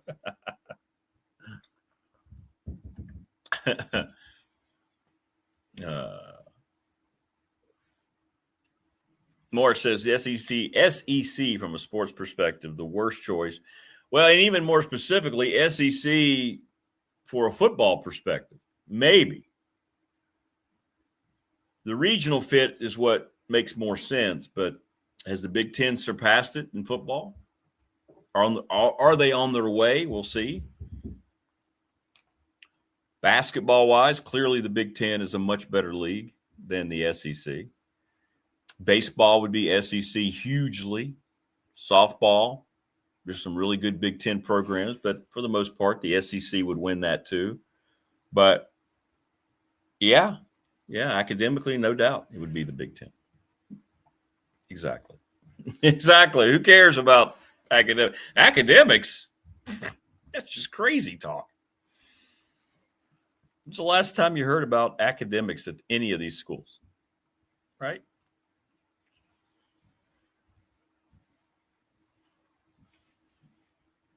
Yeah, thanks, Wayne. Yeah, it was great. It was fun last night, man. We had a great time. We'll show them again right here. It was great to finally get to meet Coach Elmo. There is myself in the middle. There's Coach Elmo. He stole the show last night in Burnham. I had a great time with those guys, and there he is, Coach Foster and myself and Coach Elmo. Coach Foster got a little bit emotional talking about the influence that Phil Almatian had on his coaching life. Great stuff. Absolutely wonderful stuff. And it was a fun time last night. Thanks to Louise Baker for asking me to go. And I met a lot of nice people that don't ever hear from that know what the show is. A lot of people were asking about the show. And as I announced, by the way, talking to Bud, he didn't know where the show had gone. He knew we weren't on the radio anymore. He said, "Where the hell are you?" "We're on YouTube." He goes, "Well, let's put the band back together." So Coach Foster will be part of BDST going forward. I'm going to talk to him next week, and we're going to develop it and get this thing going. So, yeah, it's going to be exciting. Going to be exciting. No problem, AG. I just sent the invite. Things like what coaches go through. Had to get the laundry done, had to get the uniforms done for the guys. He's headed back to the office now. See, these jobs start for these coaches, places like Radford. You got to do the laundry, right? What's up, Christopher Lester? Good to see you. What's up, Brian Oliver? Now that you're retired, you don't have to tune in at 6. Well, you can go back and find us later. But it was fun last night. We'll let you know more about what Bud's going to do. He was a great speaker, very honest about what's going on with the president and the AD. And the new AD hire is going to be, if you just read between the lines, is going to be James Franklin's hire. So we'll see. We'll see. Tebow, what's up, Tebow? If you think tickets are high now, see what happens. Exactly. Can you imagine? Hey, who's coming in on a Saturday night? That's Georgia. Oh. Who's that Friday night game? Tennessee. Wow. Good morning, Rodney. How are you? Rodney Young. Yeah, I think what we talked about last night, Wayne, was the first time that Coach Foster comes on. He will be on with Coach Elmation. You know how we had Marty and Rags. By the way, people are still talking about it always is. It always outdoes the previous time they were on. And this past Wednesday show, they went for the full hour and a half. I don't even schedule anyone after them anymore. We went overtime. We went to like 8:50 on Wednesday. That was yesterday. That was just yesterday. I don't know why I'm acting like this was 3 days ago. But yeah, we're going to have, like we had Marty and Rags, we can have, Foster and Elmo. Just me staying out of the way. Out of the way. Yeah. Yeah. It was great. Marty always sends me a text. He goes, man, I don't know. I can never tell you how much I appreciate what we do every month. So Marty was asked about 47. It was the play, Marty's favorite play at Giles. Coach, we went into like a half hour. It branched out. It fit perfectly, but he never addressed 47 in the morning. He goes, well, Coach, let me ask you a question. I'm going to ask it again. But the way he said it was so funny. So funny. And then he got into 47. Yeah, the Jim Thorpe stuff. Yeah, he got into Jim Thorpe. Tell you what, man, Coach Ragsdale's amazing. Got to see Dave Chris last night. He looks great. He and Faye, two of my all-time favorite people. Worked over there. Was called Blacksburg games for 3 years on the radio. And we talked about those days. And much like with Coach Linneberg and, obviously with Coach Hicks, who I knew very well, wherever I've gone, special days going to the old Bill Brown Stadium and just hanging out with Coach Chris with the interviews. We'd walk the field and do the interview. He always liked to, the Dwight Eisenhower stuff was great. It was great. Fans are asked to pay more and more. Ticket prices skyrocket. $15 beers. Yeah, I would never drink a beer for $15 unless I was a multi-billionaire. Oh, sure. Give me that one. Yeah, getting back to 47. I got off track there. And Marty was just cackling. But, Marty does extremely well, obviously, and he's just signed a new deal, and he gets to go to all these places. But he sends me a text. He goes, Rick, I'm telling you again, I've told you this a dozen times, nothing that I'm doing I enjoy more than that time with Coach. And as he said, it means a lot. It means a lot. In Coach Rag's mind, it feels like he could have still been coaching. And David Mabry was watching and sent me the play of the kid from Narrows. It was all about Harry Ragsdale. You need to see it if you haven't watched it. The origins of the wing tee, where it came from, which is why he started talking about Jim Thorpe. And I'm telling you, man, it was awesome. It was awesome. Rick hobnobbing with royalty. You won't have time for us now.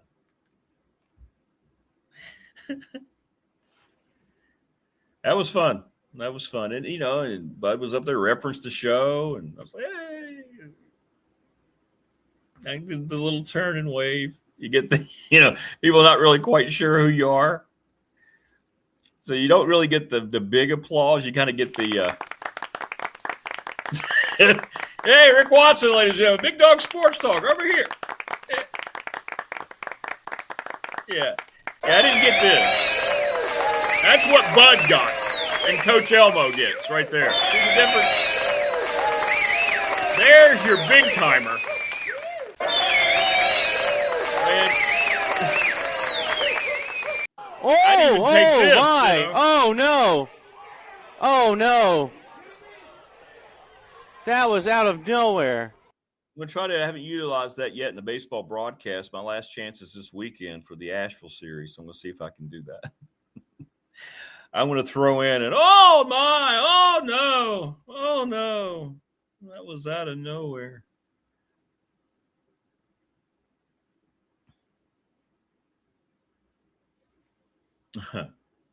I do too, Brian Oliver. Yeah, the new one's fine, but it's not the same. I love the old one. I like the old press box. I love the grass at Bill Brown. I love those bleach. I don't know. It was. I understand they had to upgrade. I get it. Yeah, Marty was great at the Masters.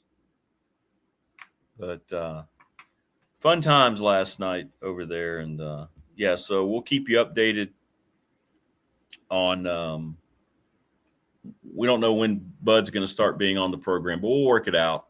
I'm guessing it'll probably be sometime in June. We'll debut that. Yeah, he was all over. Talked about some of the most fun times he's had doing that when he first was really getting going doing media stuff. Now he's so good. He's such a natural. He came on the show and it was just a radio show back 2002, 3, 4, 5. He was on every week.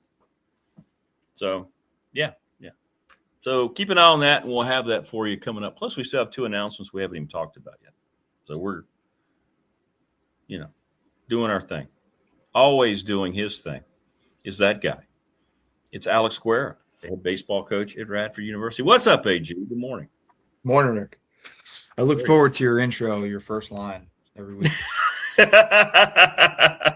fun, isn't it? A little bit different, yeah.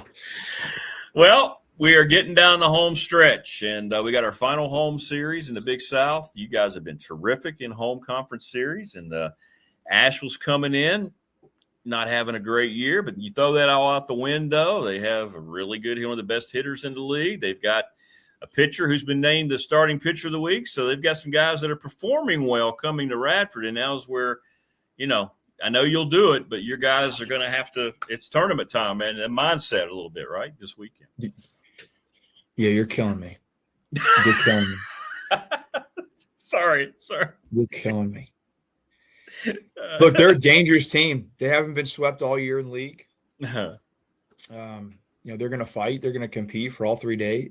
All 3 days. If you leave them an inch, they're going to take a mile. I think if you give them a lead, or if you don't extend your leads, you're going to have a tough time finishing them off. We got to play every pitch.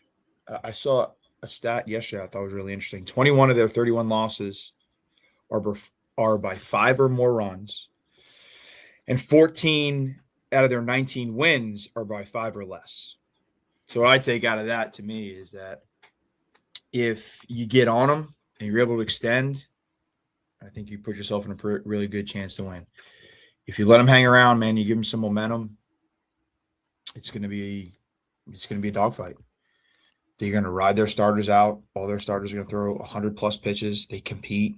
They really do. I think their numbers are a little bit. I don't think they're indicative of how good they are. First year head coach Alex Rayburn, he was an assistant at JMU, played in North Carolina. Yeah. He was an assistant at Ryder, was an assistant at Elon as well. So he's worked for 3 head coaches that have a combined almost maybe 3,000 wins, and played for obviously Mike Fox and Scott Forbes at North Carolina. So his pedigree of baseball is really good. He's got a good young staff, and they're going to be prepared. They do some different things offensively. They run in some weird times, like they'll steal third in a 3-0 count.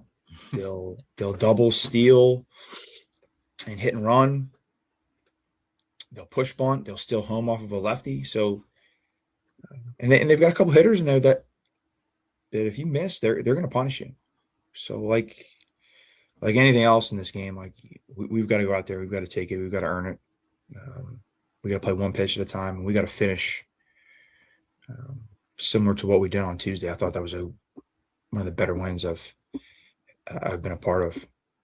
Oh yeah. So, but yeah, that was a great. Their record is not by any means a rite of passage for us to just expect that they're just going to lay down and we're just going to win. I mean, I'd like to think we've learned our lesson plenty of times. Yeah, this is one of those things, looking at them, that it sounds like a cliche, but don't let the record, that's not indicative of the type of team they truly are. If other things would have come together. And you mentioned Tuesday, that was terrific. It was 10-6, and I fell asleep, and I got up, and I'm like, oh, cool. They put up 6 in the 8th, man. That is a good one. You sweep a very good team. You sweep a defending champion, Southern in the SoCon. That's right. And you get a sweep like that to come back, and now you got that momentum right going into the weekend. That was a really, really, in a lot of ways, that's your best midweek win. Easy for me to say, because here we are down the stretch, right? I mean, I thought that was a terrific win for you on Tuesday. Yeah, we've done really well in the midweeks. You have. We've played well, other than the 2 games against Virginia Tech. I feel like we've done a nice job competing in the midweek, which I'm really proud of the guys with. I think it's things like that when you're able to combine midweek wins and having good practices during the season to be able to create good momentum as you prepare for the weekend series is very important. We started out, we were up 6-1. And then all of a sudden, I don't know, we just did some really uncharacteristic things. Mason Self has been unbelievable for us in the role of kind of that fireman, coming in with guys on base. Yeah, and he just had one of those days where he just kind of lost it, and I had a couple innings there where we just gave up some too many free bases. Next thing you know, there's a double. Next thing you know, there's an extra base hit. And you look up, and it's 10-6. And they score 9 unanswered. Until we went into the 8th inning, and our guys did great, man. They just kept playing. They kept playing. They kept competing. They kept battling for pitches. The thing that I liked the most was a lot of times when you're down, guys go up there and they give you the old cliche, like, I'm just trying to do too much. Yeah. Trying to do too much was like my least favorite line in coaching. I don't know what that means. Like, you're trying to do too much. Like, what do you mean? You're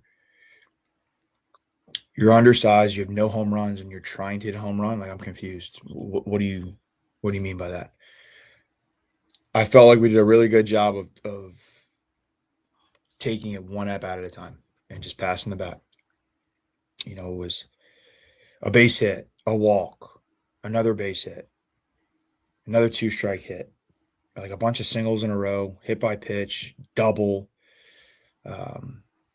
Next thing you know, it's a tie game. And then we get one of those, and then we get a couple pass balls for a run that you feel like you've seen that 1,000 times on the other side. So it was nice to get some good fortune, go our way. But our guys are tough, man. I gotta be honest. Like, this is a tough team. They're resilient. I mean that with all sincerity. Like, this is a bittersweet weekend for me because it's an opportunity to celebrate our seniors. Yeah. But we get to the point where we've got a lot of exciting things coming up. But it also is coming down the end. That one's hard. I look at like a Ben Keefe. Yeah. I'm trying not to get emotional about it, but that kid's been here since day one. He's seen me as a head coach from day one, when he probably looked at me and was like, man, this guy is out of his mind.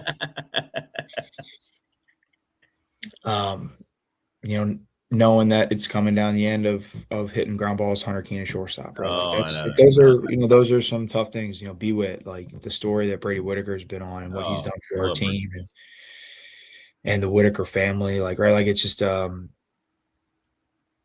really special seniors. Josh Millville, his story and what he's done for this team on and off the field, and pitching in a variety of different roles, and the impact he's made, and obviously DQ, which it might be a bonus if we get him back next year. Who knows? I think that old body his is probably starting to wear now. Recruited him at JMU as an assistant. Right. Our staff, right? Like, he commits to us. And then next thing you know, I'm leaving when he's coming in. I'm coming here to be head coach. So there's a lot of, sentimental thoughts that I have with this group. But man, they're tough. Like, they're a tough team. Like, they compete, and it showed up on Tuesday. It showed up on Tuesday. Like, you're down 4 on the road to a defending conference champ, as you said, a regional team, a top 3 team in the SoCon, a really good baseball league. They're 19-3 at home. You're not supposed to, on paper, why should you win? You should win that game. But, the way they came back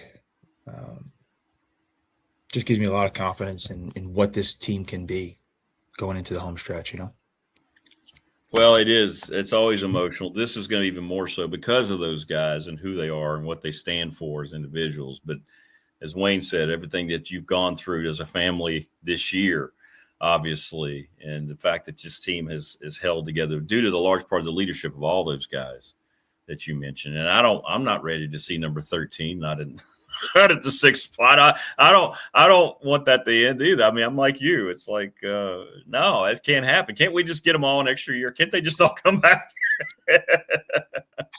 You know what? Yes, I'd love that. But it's crazy that we did get that bonus year with Hunter. Yeah, we had the opportunity to have him from here. But yeah, it's when you build relationships with players and you really enjoy coaching a group and they give you everything that they've got, and you go through these trials and tribulations, and obviously it's been well documented, all the different things that we've gone through. Even going back to last year, the field and that whole situation, this program has had some adversity, and these guys have been at the forefront of it, and they've been in the heart of helping us recover from anything that we've gone through. And plus, we're in the building stages of this thing. Yeah, when you're right.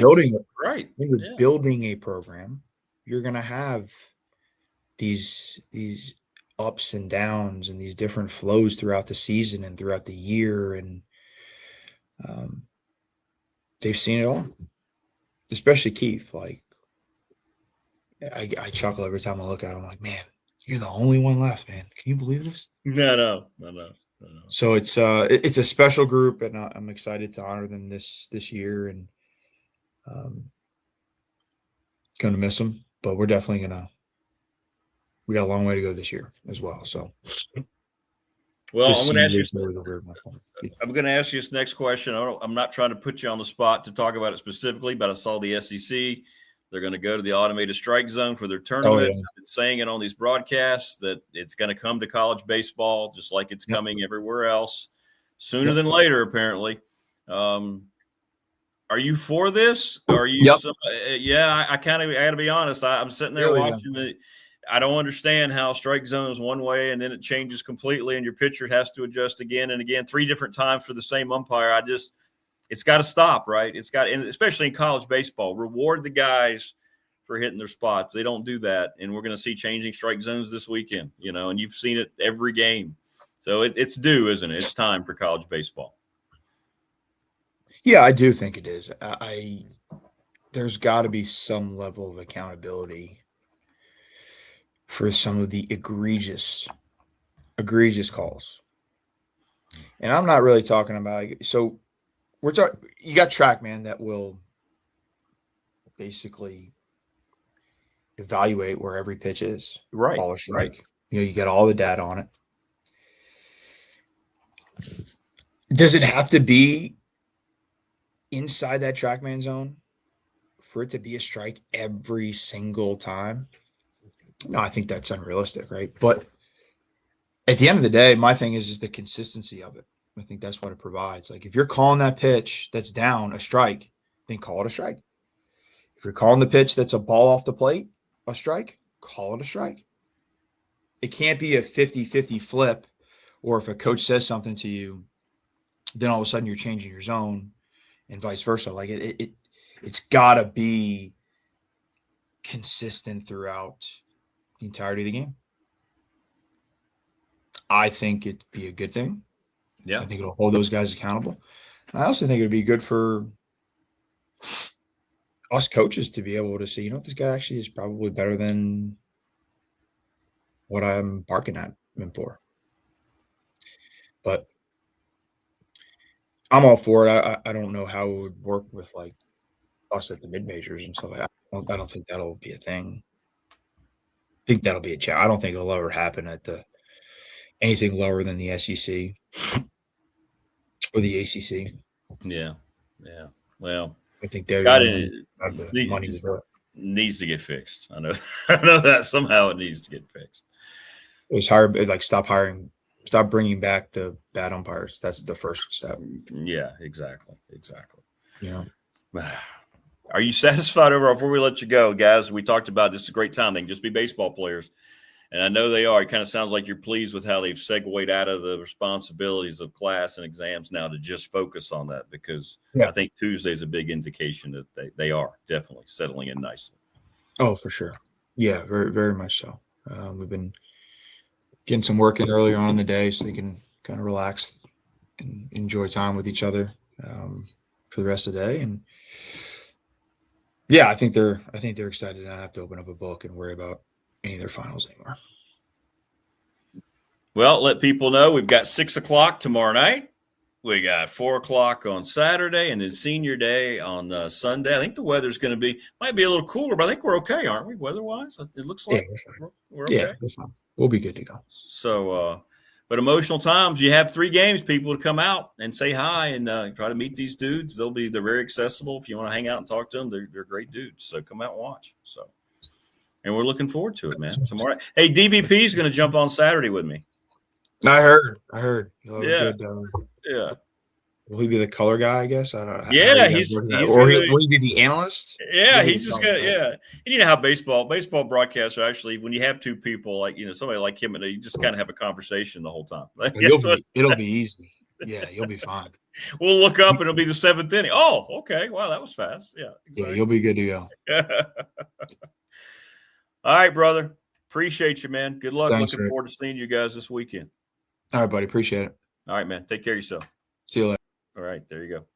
Alex Ware joining us on the program. Good stuff from him. Appreciate everybody asking questions in between. Good stuff. It can be based on umpire opinion, but based on the set rule. It's supposed to be knee to chest, yeah. But interesting, though. He didn't mean, Big South needs it. Don't hire bad umpires. That was a good answer. Good answer.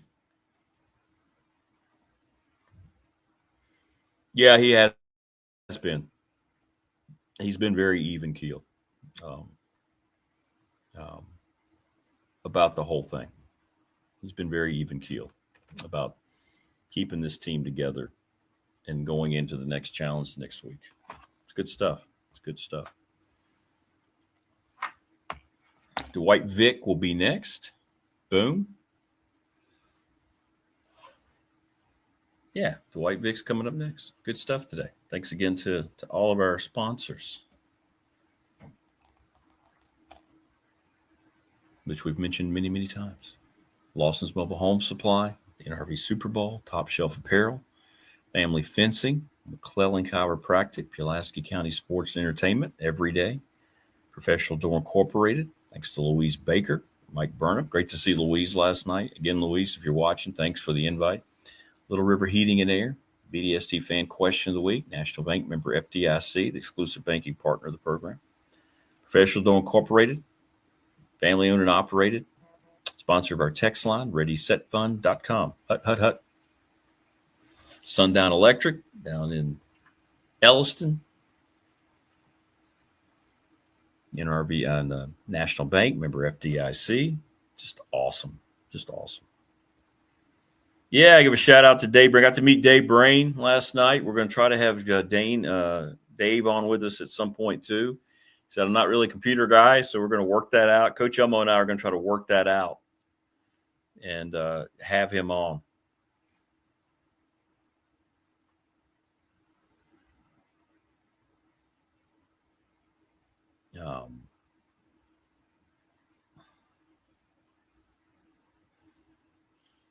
Sorry, I'm just sending a couple of text messages here. So, yeah, we're going to see about trying to get Dave Brain on. Again, I'd like to have Dave Brain on with Elmo. I would like that as well. But we're going to have Elmo and Bud on, I think, the first time together. Prediction for the Dwight Vick hat and shirt color.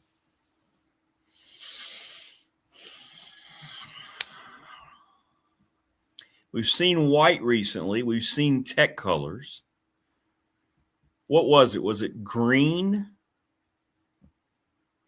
last week?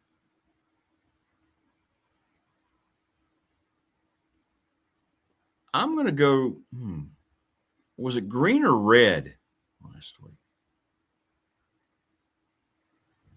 I'm going to go red. Wayne, that's my pick. I'm going to go red. I'm going red.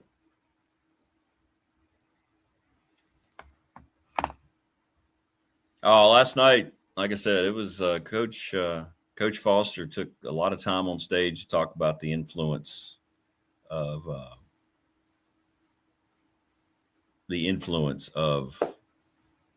filmation. That was really, really cool. Oh, we did see red? Okay. Well, if we've seen red, I couldn't remember. I thought we had. How about like a blue, a navy, something like that? What do you think? We'll go navy. Black. I could see. We'll see. He started his own little. What is that called? Where you can just place a bet on anything? Kashi. Isn't that the thing where you can just place a bet on anything? Something like that. Yellow, green, red, tech colors. Yeah.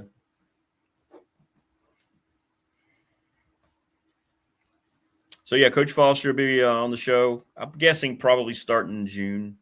And Dwight and I are going to have an announcement, too, coming up. So I thought I was done having to go to Wise. Got stuff moved, but now because my son's going from Wise to Charlottesville, I know. Next year, I got to meet with people today with him, so I got to go back to Wise after the show today. And I thought I was done. So another drive for me today. But you never mind driving south. All right? Get through the morning traffic, the people going to their jobs, and you can just kind of get beyond Withville, and you're starting to head down the 81 south toward Bristol. And then you're just kind of, all right.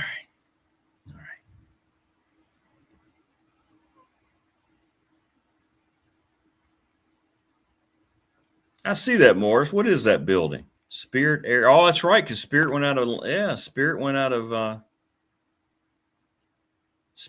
business, didn't they?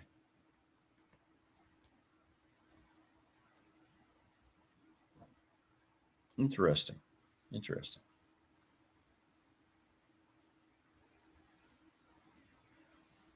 Yeah, he is. He's heading to UVA next year. He's on the dean's list again.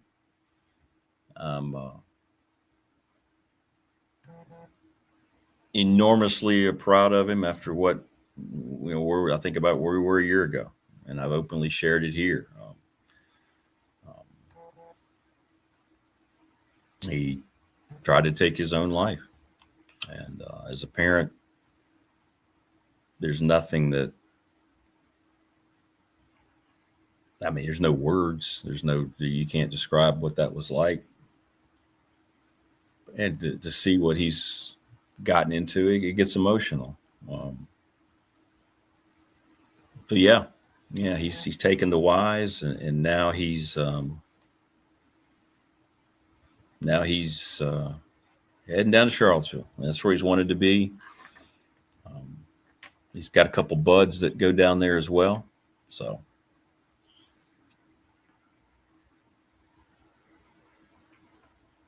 Yep. All right, good stuff. All right, joining us now on the program is that gentleman. It's the White Vic from Victory Life, the quintessential source for all things tech football. We were trying to guess what your color theme would be today, and it is black. We said black would be a possibility. People keeping track. We've seen yellow, green, red, Hokie colors. Today it's black. We had white on. That looked great too.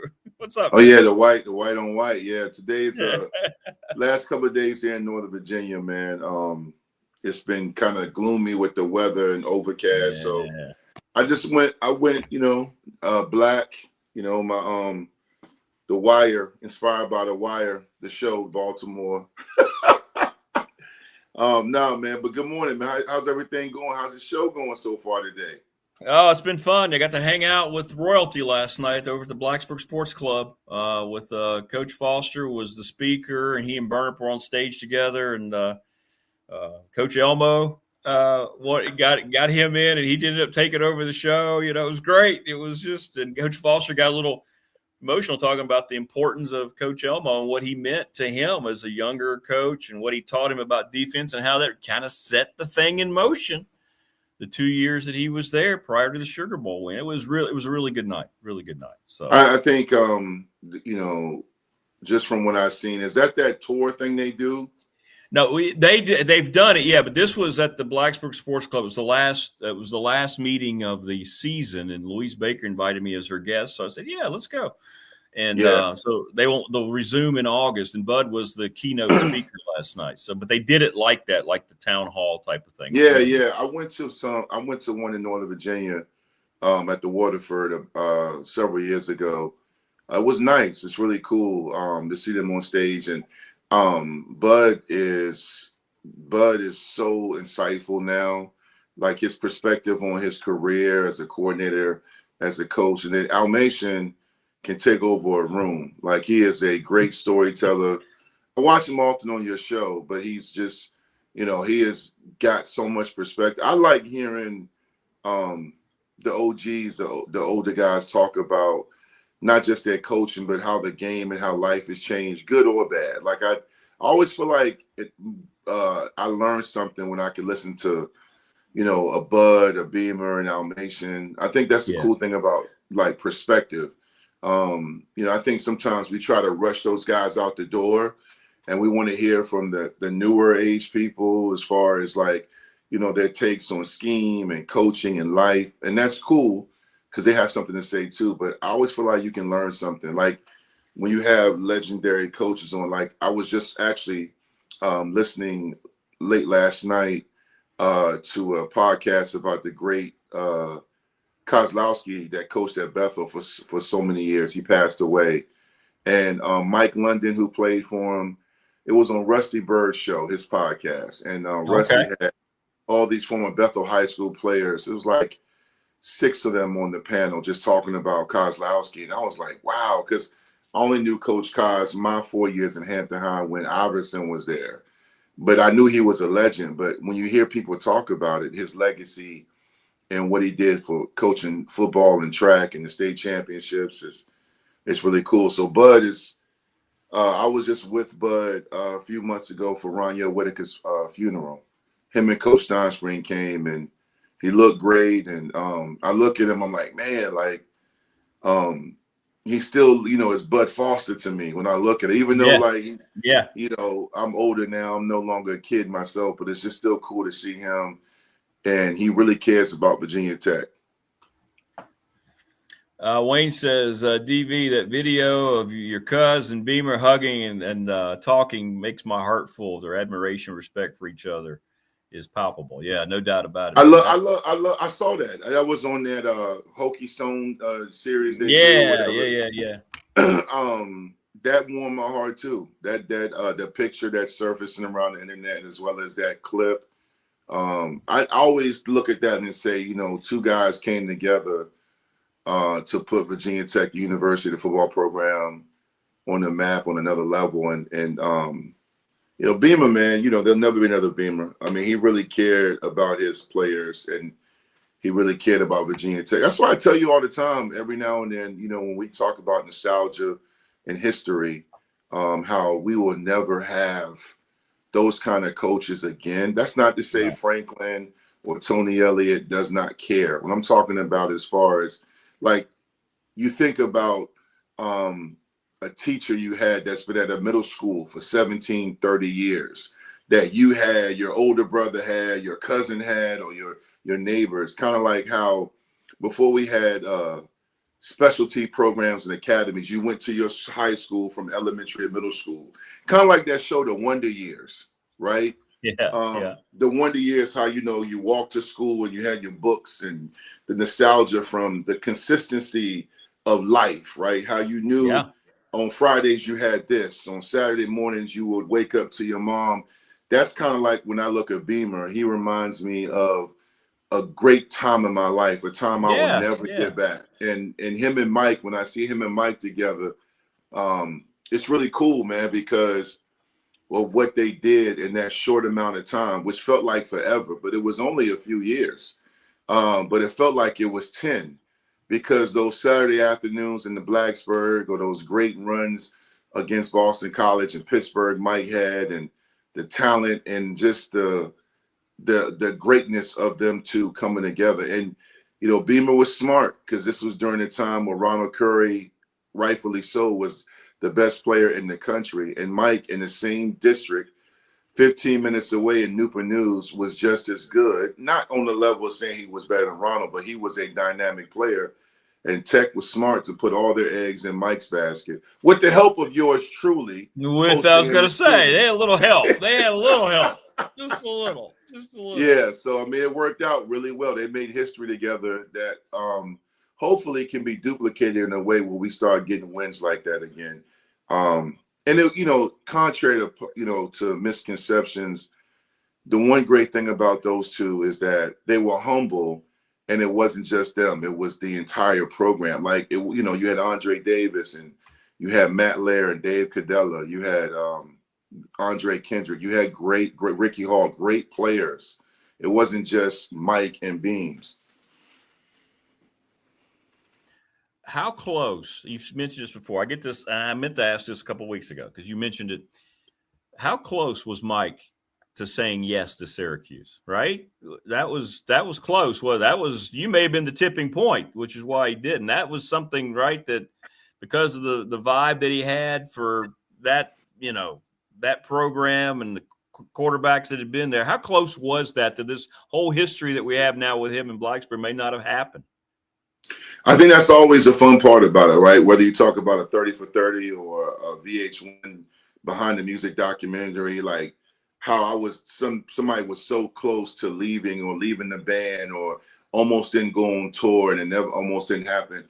I would say it was more so about what if, right? What could have been for Syracuse, because Syracuse was losing the dynamic Donovan McNabb, and they had a string of runs with great quarterbacks. And Mike was really, really feeling, he had a great visit at Syracuse, but I think proximity really helped Virginia Tech, because this is what I try to tell people. I got into a debate with a real popular Twitter Virginia Tech handle that tried to say Mike would have never come to Virginia Tech because of NIL. And I'm like, I'll just say it, OxVT, he has a Twitter handle, and he was saying Mike would have never come.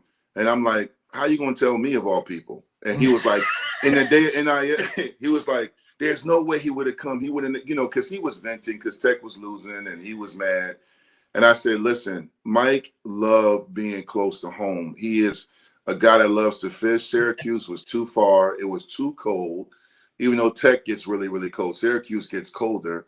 And I, along with a lot of other people, but especially me, sold him on the fact that if you come to Tech, I said this, it's the article. It's in the article. You will take Tech to another level, because Al Clark was going in his senior year and he was going to be leaving. There was going to be a vacancy for him or Dave Meyer. And I just think people don't realize, like, even in the day of NIL, I still think a guy like Mike would have gone to Virginia Tech, because he's not going to go. Like, my son is going to Louisiana in a month to go play at Northwestern State. Isaiah will go play in anywhere. He'll go to Germany to play because he loves basketball. He can be away from home. Sure. Mike grew up in Ridley Circle projects, and he wanted to be close to home. Keep in mind, and this is well documented, this is in a documentary, Mike almost quit Virginia Tech playing football. He almost went home twice. He was homesick. As a matter of fact, what really helped him, nobody talks about this, is my then girlfriend, now my wife, was cooking for him and Roniel Whitaker and Emmett Johnson, ziti, spaghetti, baked chicken. She would go to Cochran dorm and bring him food, or she would come, he and his teammates would arrive at her townhouse in Pheasant Run. This is even after I graduated and was trying to get in the NFL. So the support he had there was critical. So it wasn't so much he almost went to Syracuse. It was close because he really loved to visit, and him and McNabb had a great time together. and McNabb was a similar dynamic dual threat quarterback like him. But I really know he loved the feel of Virginia Tech. And he loved the fact that even though it was 4.5, 5 hours from Newport News, it was accessible where his mom and all of them could get there, because there was no NIL back then to help with those things like transportation. But Virginia Tech and Brenda and everybody, his mom found a way to get there. But if anything that was close, it almost happened, is Mike almost left, because when you grow up insulated from the world in Eastern Newport News, and you don't travel and you don't have a timeshare, and you have never been to Vegas or Mexico or Cancun or places like New York, going to a place like Tech is a far, far away place. It's almost like you're not in Virginia anymore. That's right. So people don't realize the proximity played a huge part. People say, well, why not UVA? Well, at the time, Aaron Brooks was at UVA, his other cousin. And Aaron Brooks, people don't remember, unless people understand the dynamics that was going on at UVA.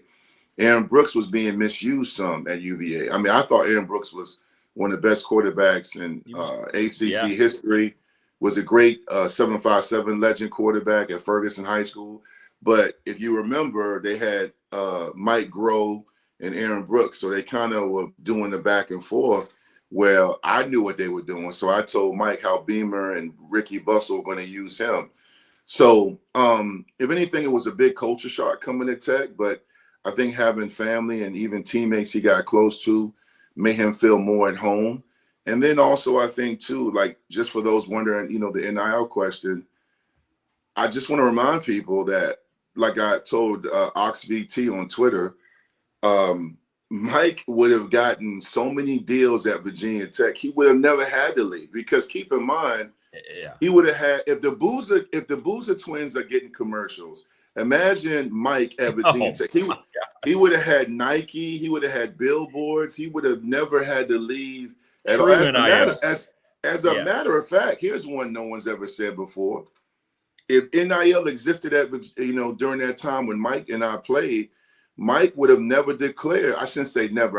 I would say there's a 98% chance he would have probably stayed at Tech, because he would have had all the money and he could have won that national championship, because he would have stayed another year, right? He said that too, didn't he? Didn't he tell you that? He said that. I would like to have had a chance to win that title. No. When he called me, when he told me he was going to leave, I don't know. No, maybe I called him because the rumors were swirling. I was living here in Northern Virginia trying to find my way, and I called Mike and I said, "So you leaving?" He was like, "Yeah, cuz Dwight, I can't pass up an opportunity to go in the first round." But it wasn't like I'm out of here. Like, I don't think. I got you. I don't think people really understand, like, during that time, and even now, but especially during that time, the 90s and 2000s, we were winning so much. And this is what made Beamer special. He could take young men, especially young black men, that really would never really have been in Southwest Virginia, to come up there and be in a place like Southwest Virginia at Virginia Tech. And we really had a great time. We loved our time there. Like, you got Antonio Freeman, who was from the city of Baltimore. You got Cornell Brown, who was from Lynchburg. But Mike and all of us were from urban areas, and we loved it up there. We were winning. It was a great campus. It was a great town. We spent our summers up there, water gun fights, cookouts, going downtown. So it was just a euphoric time. So the combination of NIL and the fact that we were winning, and the fact that Mike didn't like change, I don't think he would have declared as soon as he did. But again, let's be real. It all worked out. It all kind of worked out, didn't it? It all worked out. I remember we did the tailgate show, and then Bill and Mike, I was up in the booth for that JMU game, the game where here comes Mike Vick. And you're like, okay, man, let's see. You hear a lot of great stuff. I hope he's not going to be a bust. And then it's like 3 plays in, the play at the goal line. You're like, all righty then, world, watch out. It's as real as it was hyped to be.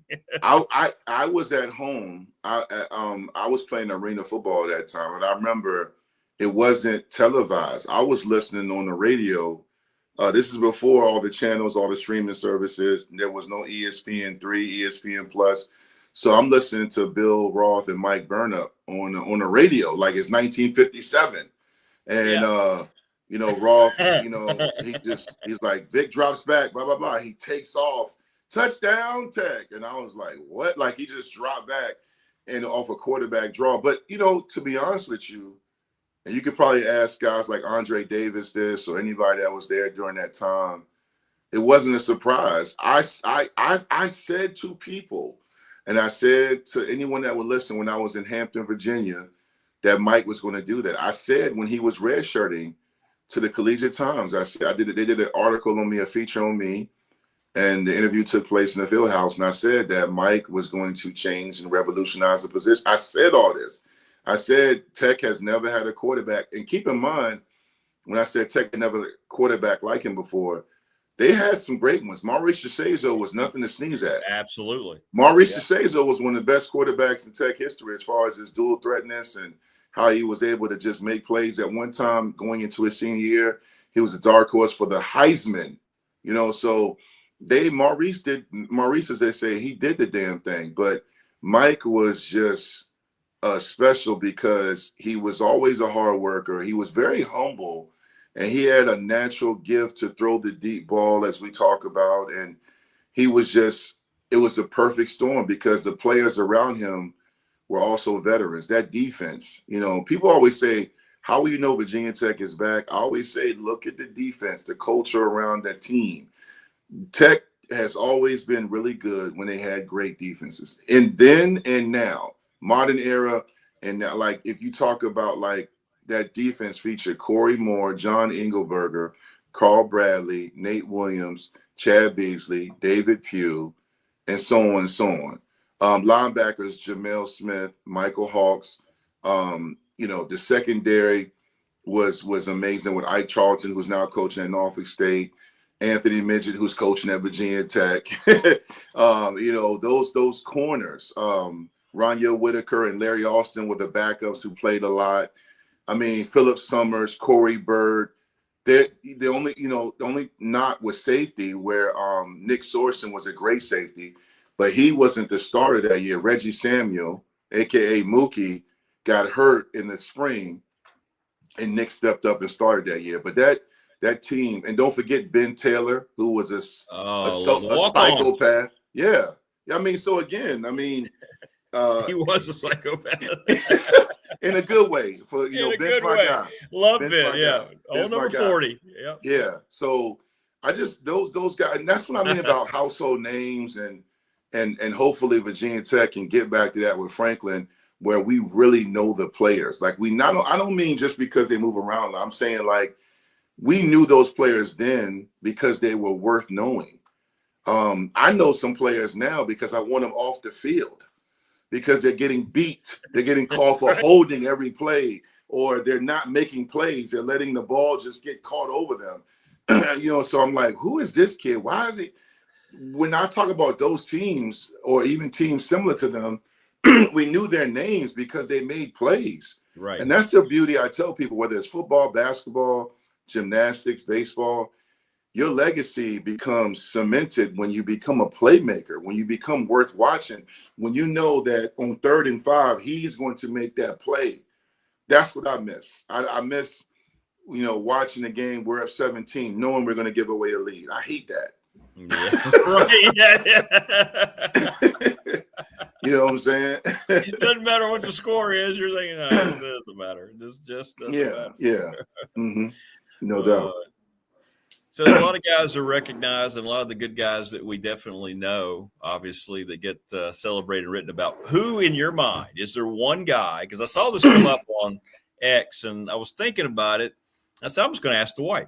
Is there one guy that goes understated, unheralded? Who's an unsung hero that never gets talked about enough, not only on the teams you were on, but you give a lot of credit to for helping maintain that thing at the time and build? Is there somebody that stands out, or is there couple guys? Or that's a very tough question, especially it was. I know. I will say, and again, because I can probably list 20, 25 players if I really had time to do my homework. Exactly. But exactly. There's so many guys that came through that tunnel and played on Worsham Field, and that we kind of sometimes forget about. Like the guys like Jason Worlds. Bud mentioned him last night. Yeah. Jason Worlds was an animal, man. Jim Davis from 804 from the Richmond area. He had that big sack on the road against North Carolina that put them out of field goal range, and then they missed the field goal, and Virginia Tech went on to win the ACC title that year, the regular season title. Myron Newsom, the father of Daz and Deion Newsom. Deion played at Virginia Tech, and Daz played and had a great time at career receiver at North Carolina. Myron Newsom, Bud Foster arguably said he was the best linebacker in Virginia Tech history that he coached. And he used to show tape of Myron Newsom to Vince Hall and Vegas Robinson and when they came on visit. Another guy I mentioned just now was Vince Hall. Vince Hall was one of the best linebackers in Virginia Tech history. He doesn't get talked about the same way we talk about a DB, because a DB, him and his brother, they were legends, especially Xavier DB. So Jim Druckenmiller. I mean, when you talk about quarterbacks, you talk about winning percentage. That he went 21-2 or 21-2 or something like that in 2 years.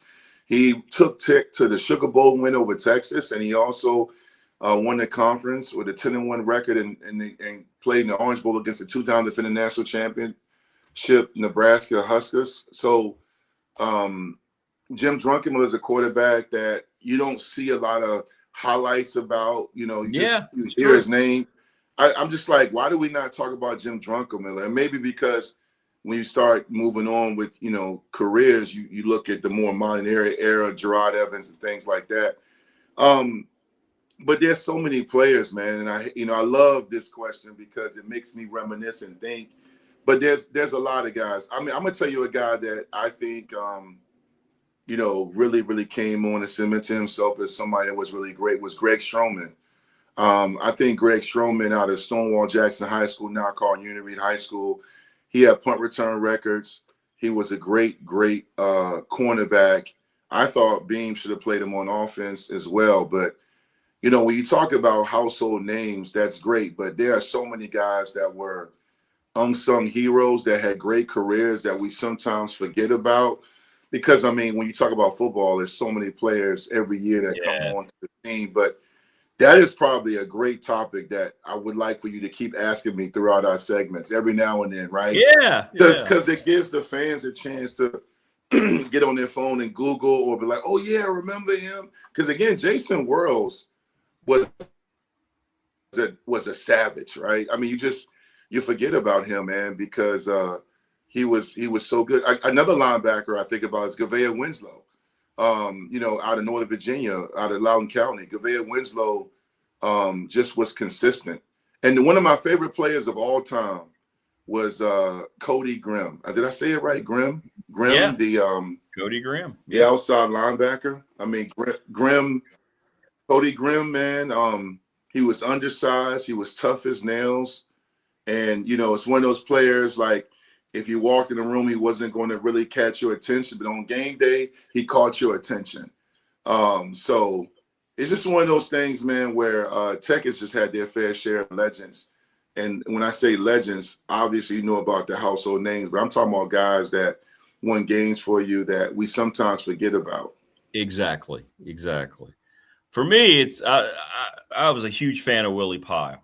On number 35. Oh. He was not only was he a great interview and a great guy, but he went out and did his job and he never missed a. I never saw that guy. He was always prepared. I was a huge fan of Willie Pyle. I really was. That's the guy. Willie Paul's got a son at Michigan who was a great player in high school. He should be great in college. He's been on my podcast. He's also a good friend to me. Oh, cool. He jokes about when he came to Virginia Tech, I was a captain on my way out. And he said he used to be like looking at me like scared to death whether or not he could play at this level. But Willie Powell was one of the best safeties in Virginia Tech history. I know. But again, he doesn't. You talk about DBU and especially when you get to DBs, you forget about him to some degree. But during those years he played at Tech, those 3 years, he was clutch, always intercepting the ball, right place, right time. He was really a charismatic person. Like he's just a great interview. He's a great interview. great storyteller, and he was also very physical. He played with the Chiefs a few years. He was in the NFL for a few years. He was an NFL guy. Yep. Yeah, I mean, and he kind of was one of those guys that really kept that DBU legacy going. I mean, man, you talk about DBs, that's probably a show in itself when you talk about it DBs. It is. Yeah. And that's one of the things, another thing, again, I'm not to bring it back to the current era. When I say when we'll know Virginia Tech is back when the defense is really balling, but I'm also mean as far as like the way we're talking about Willie Powell, I would love to talk about some new safeties right now 100%. in that same way, where it's like, hey, that kid is doing this, and this, man. If it wasn't for that tackle, if it wasn't like you think about great moments in Tech history, like Jimmy Williams, when he walked down Wally Lundy. I think it was not Wally Lundy, that was a linebacker. Pierman, the running back. I think it was him. It was in the Tech UVA game. I think it was Pierman. But Jimmy Williams walked him down. It would be a horse collar tackle today, but he saved the tackle. And subsequently after that, Virginia Tech forced a fumble. Marcus Hagan and those guys fumbled the ball, and we recovered it. So the UVA went scoreless on that drive. And it was a few years later after Torian Gray walked down Tiki Barber, same fashion in the Thanksgiving Friday matchup or Saturday matchup, when T. Gray walked down Tiki Barber, which saved the touchdown, which in both cases, neither running back that got walked down, that rarely ever, if ever, happened. So those are two moments I reminisce on and can say right away that led to big wins over, respectfully, two really good UVA teams that year. Yeah. Torian's was in 96, where UVA was really good and ranked, and Jimmy Williams was in 2004, when both Tech and UVA were in the top 4 of the ACC. So these are things that I look at when it comes to legendary plays, where players not only make plays but also become cemented in your memory when you're like, man, that was a great play by him. We need more of that, not just a batted down pass and then the next 3 games he gets beat on 3 consecutive 9 routes, because then it's almost like, well, you really weren't good, you were lucky. Yeah, exactly. Yeah, that's right. And I want those guys I want them to be really, really good this year. Well, if you talk to Will, he probably has no idea. He doesn't remember me at all. But tell him I said, hey, maybe we can get him on here sometime. I'd like to talk about his career. Oh, Willie will jump on. I mean, yeah, Willie's great. Yeah, no, Willie's my guy. I'll tell him. Yeah, I'll text him as soon as we get off here. That's my guy. Yeah. We did several interviews while he was there, not only during the spring game, but he would come on the show. It was great stuff. Yeah, man, Willie's a great guy. Like I said, his son, he likes Franklin a lot, and even though you would say, well, he likes him, but when his son was being recruited, we were in disarray, and his son is a 4-star. His son's at Michigan, so his son made the right choice. But absolutely. And that's the thing too, is like, one last person, Tyrone Drakeford. Yes, sir. Tyrone Drakeford. Again, he played alongside Damian Russell, in the early Beamer years when the secondary was named the Dark Zone. So Tyrone Drake was another guy. He also won a Super Bowl championship. That's right. With the 49ers, played alongside Deion Sanders. Yep. Yes, so, he did. And he played with some other NFL teams. So Tyrone Drake was one of those guys. To me, we kind of forget about a little bit as we move forward into the modern era. Well, you led into something I want to get into a little bit next week in case some kind of news breaks around Tech, but about the modern roster, because a lot of people like to talk about that. And like you just said, can we find guys that we can talk about going forward? And can you have teammates who really value each other as teammates the way it's set up now as opposed to that? I think that would be a very good thing to hear you get your thoughts on. So yeah, we definitely do that. I like the roster we have. It's just we'll see. I mean, I like the energy and the what we're doing and the depth we're putting together. It'll be interesting. You've had some great guests on this week that have really talked about what Franklin's doing with depth as we move into this new mega con. Real quick, I know we're up against. I got to get off. No, we're good. What is it final? I watched your show yesterday. Is that new expansion with the playoff? Is that we got to get into that too. Yeah, is that in the works? Is that in the works?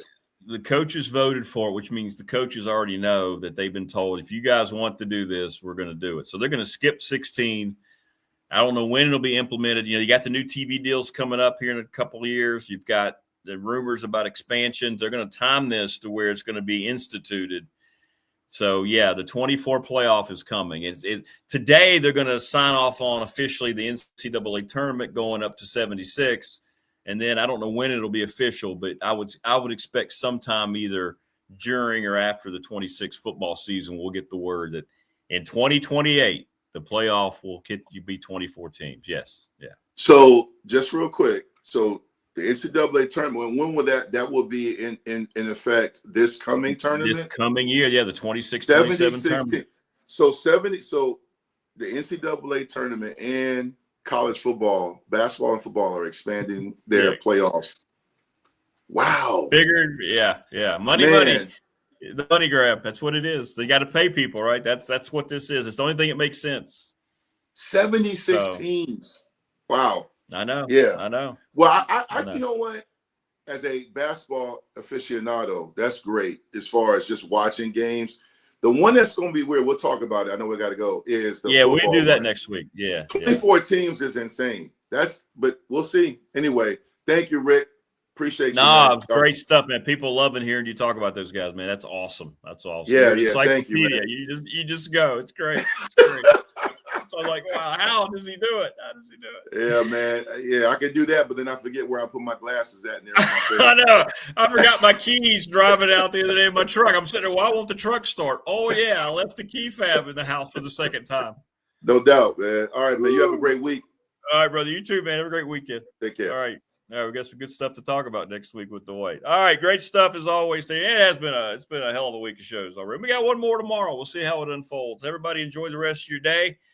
Great stuff. Thanks to everybody here on the program. Thanks to David Smith. I mean, that guy. Jeez Louise. So good. Andy Bitter, Alex Guerra, and Dwight Vick. Thanks to you, Wayne. Welcome back. Thanks to everybody in chat. Thanks to all of our great sponsors.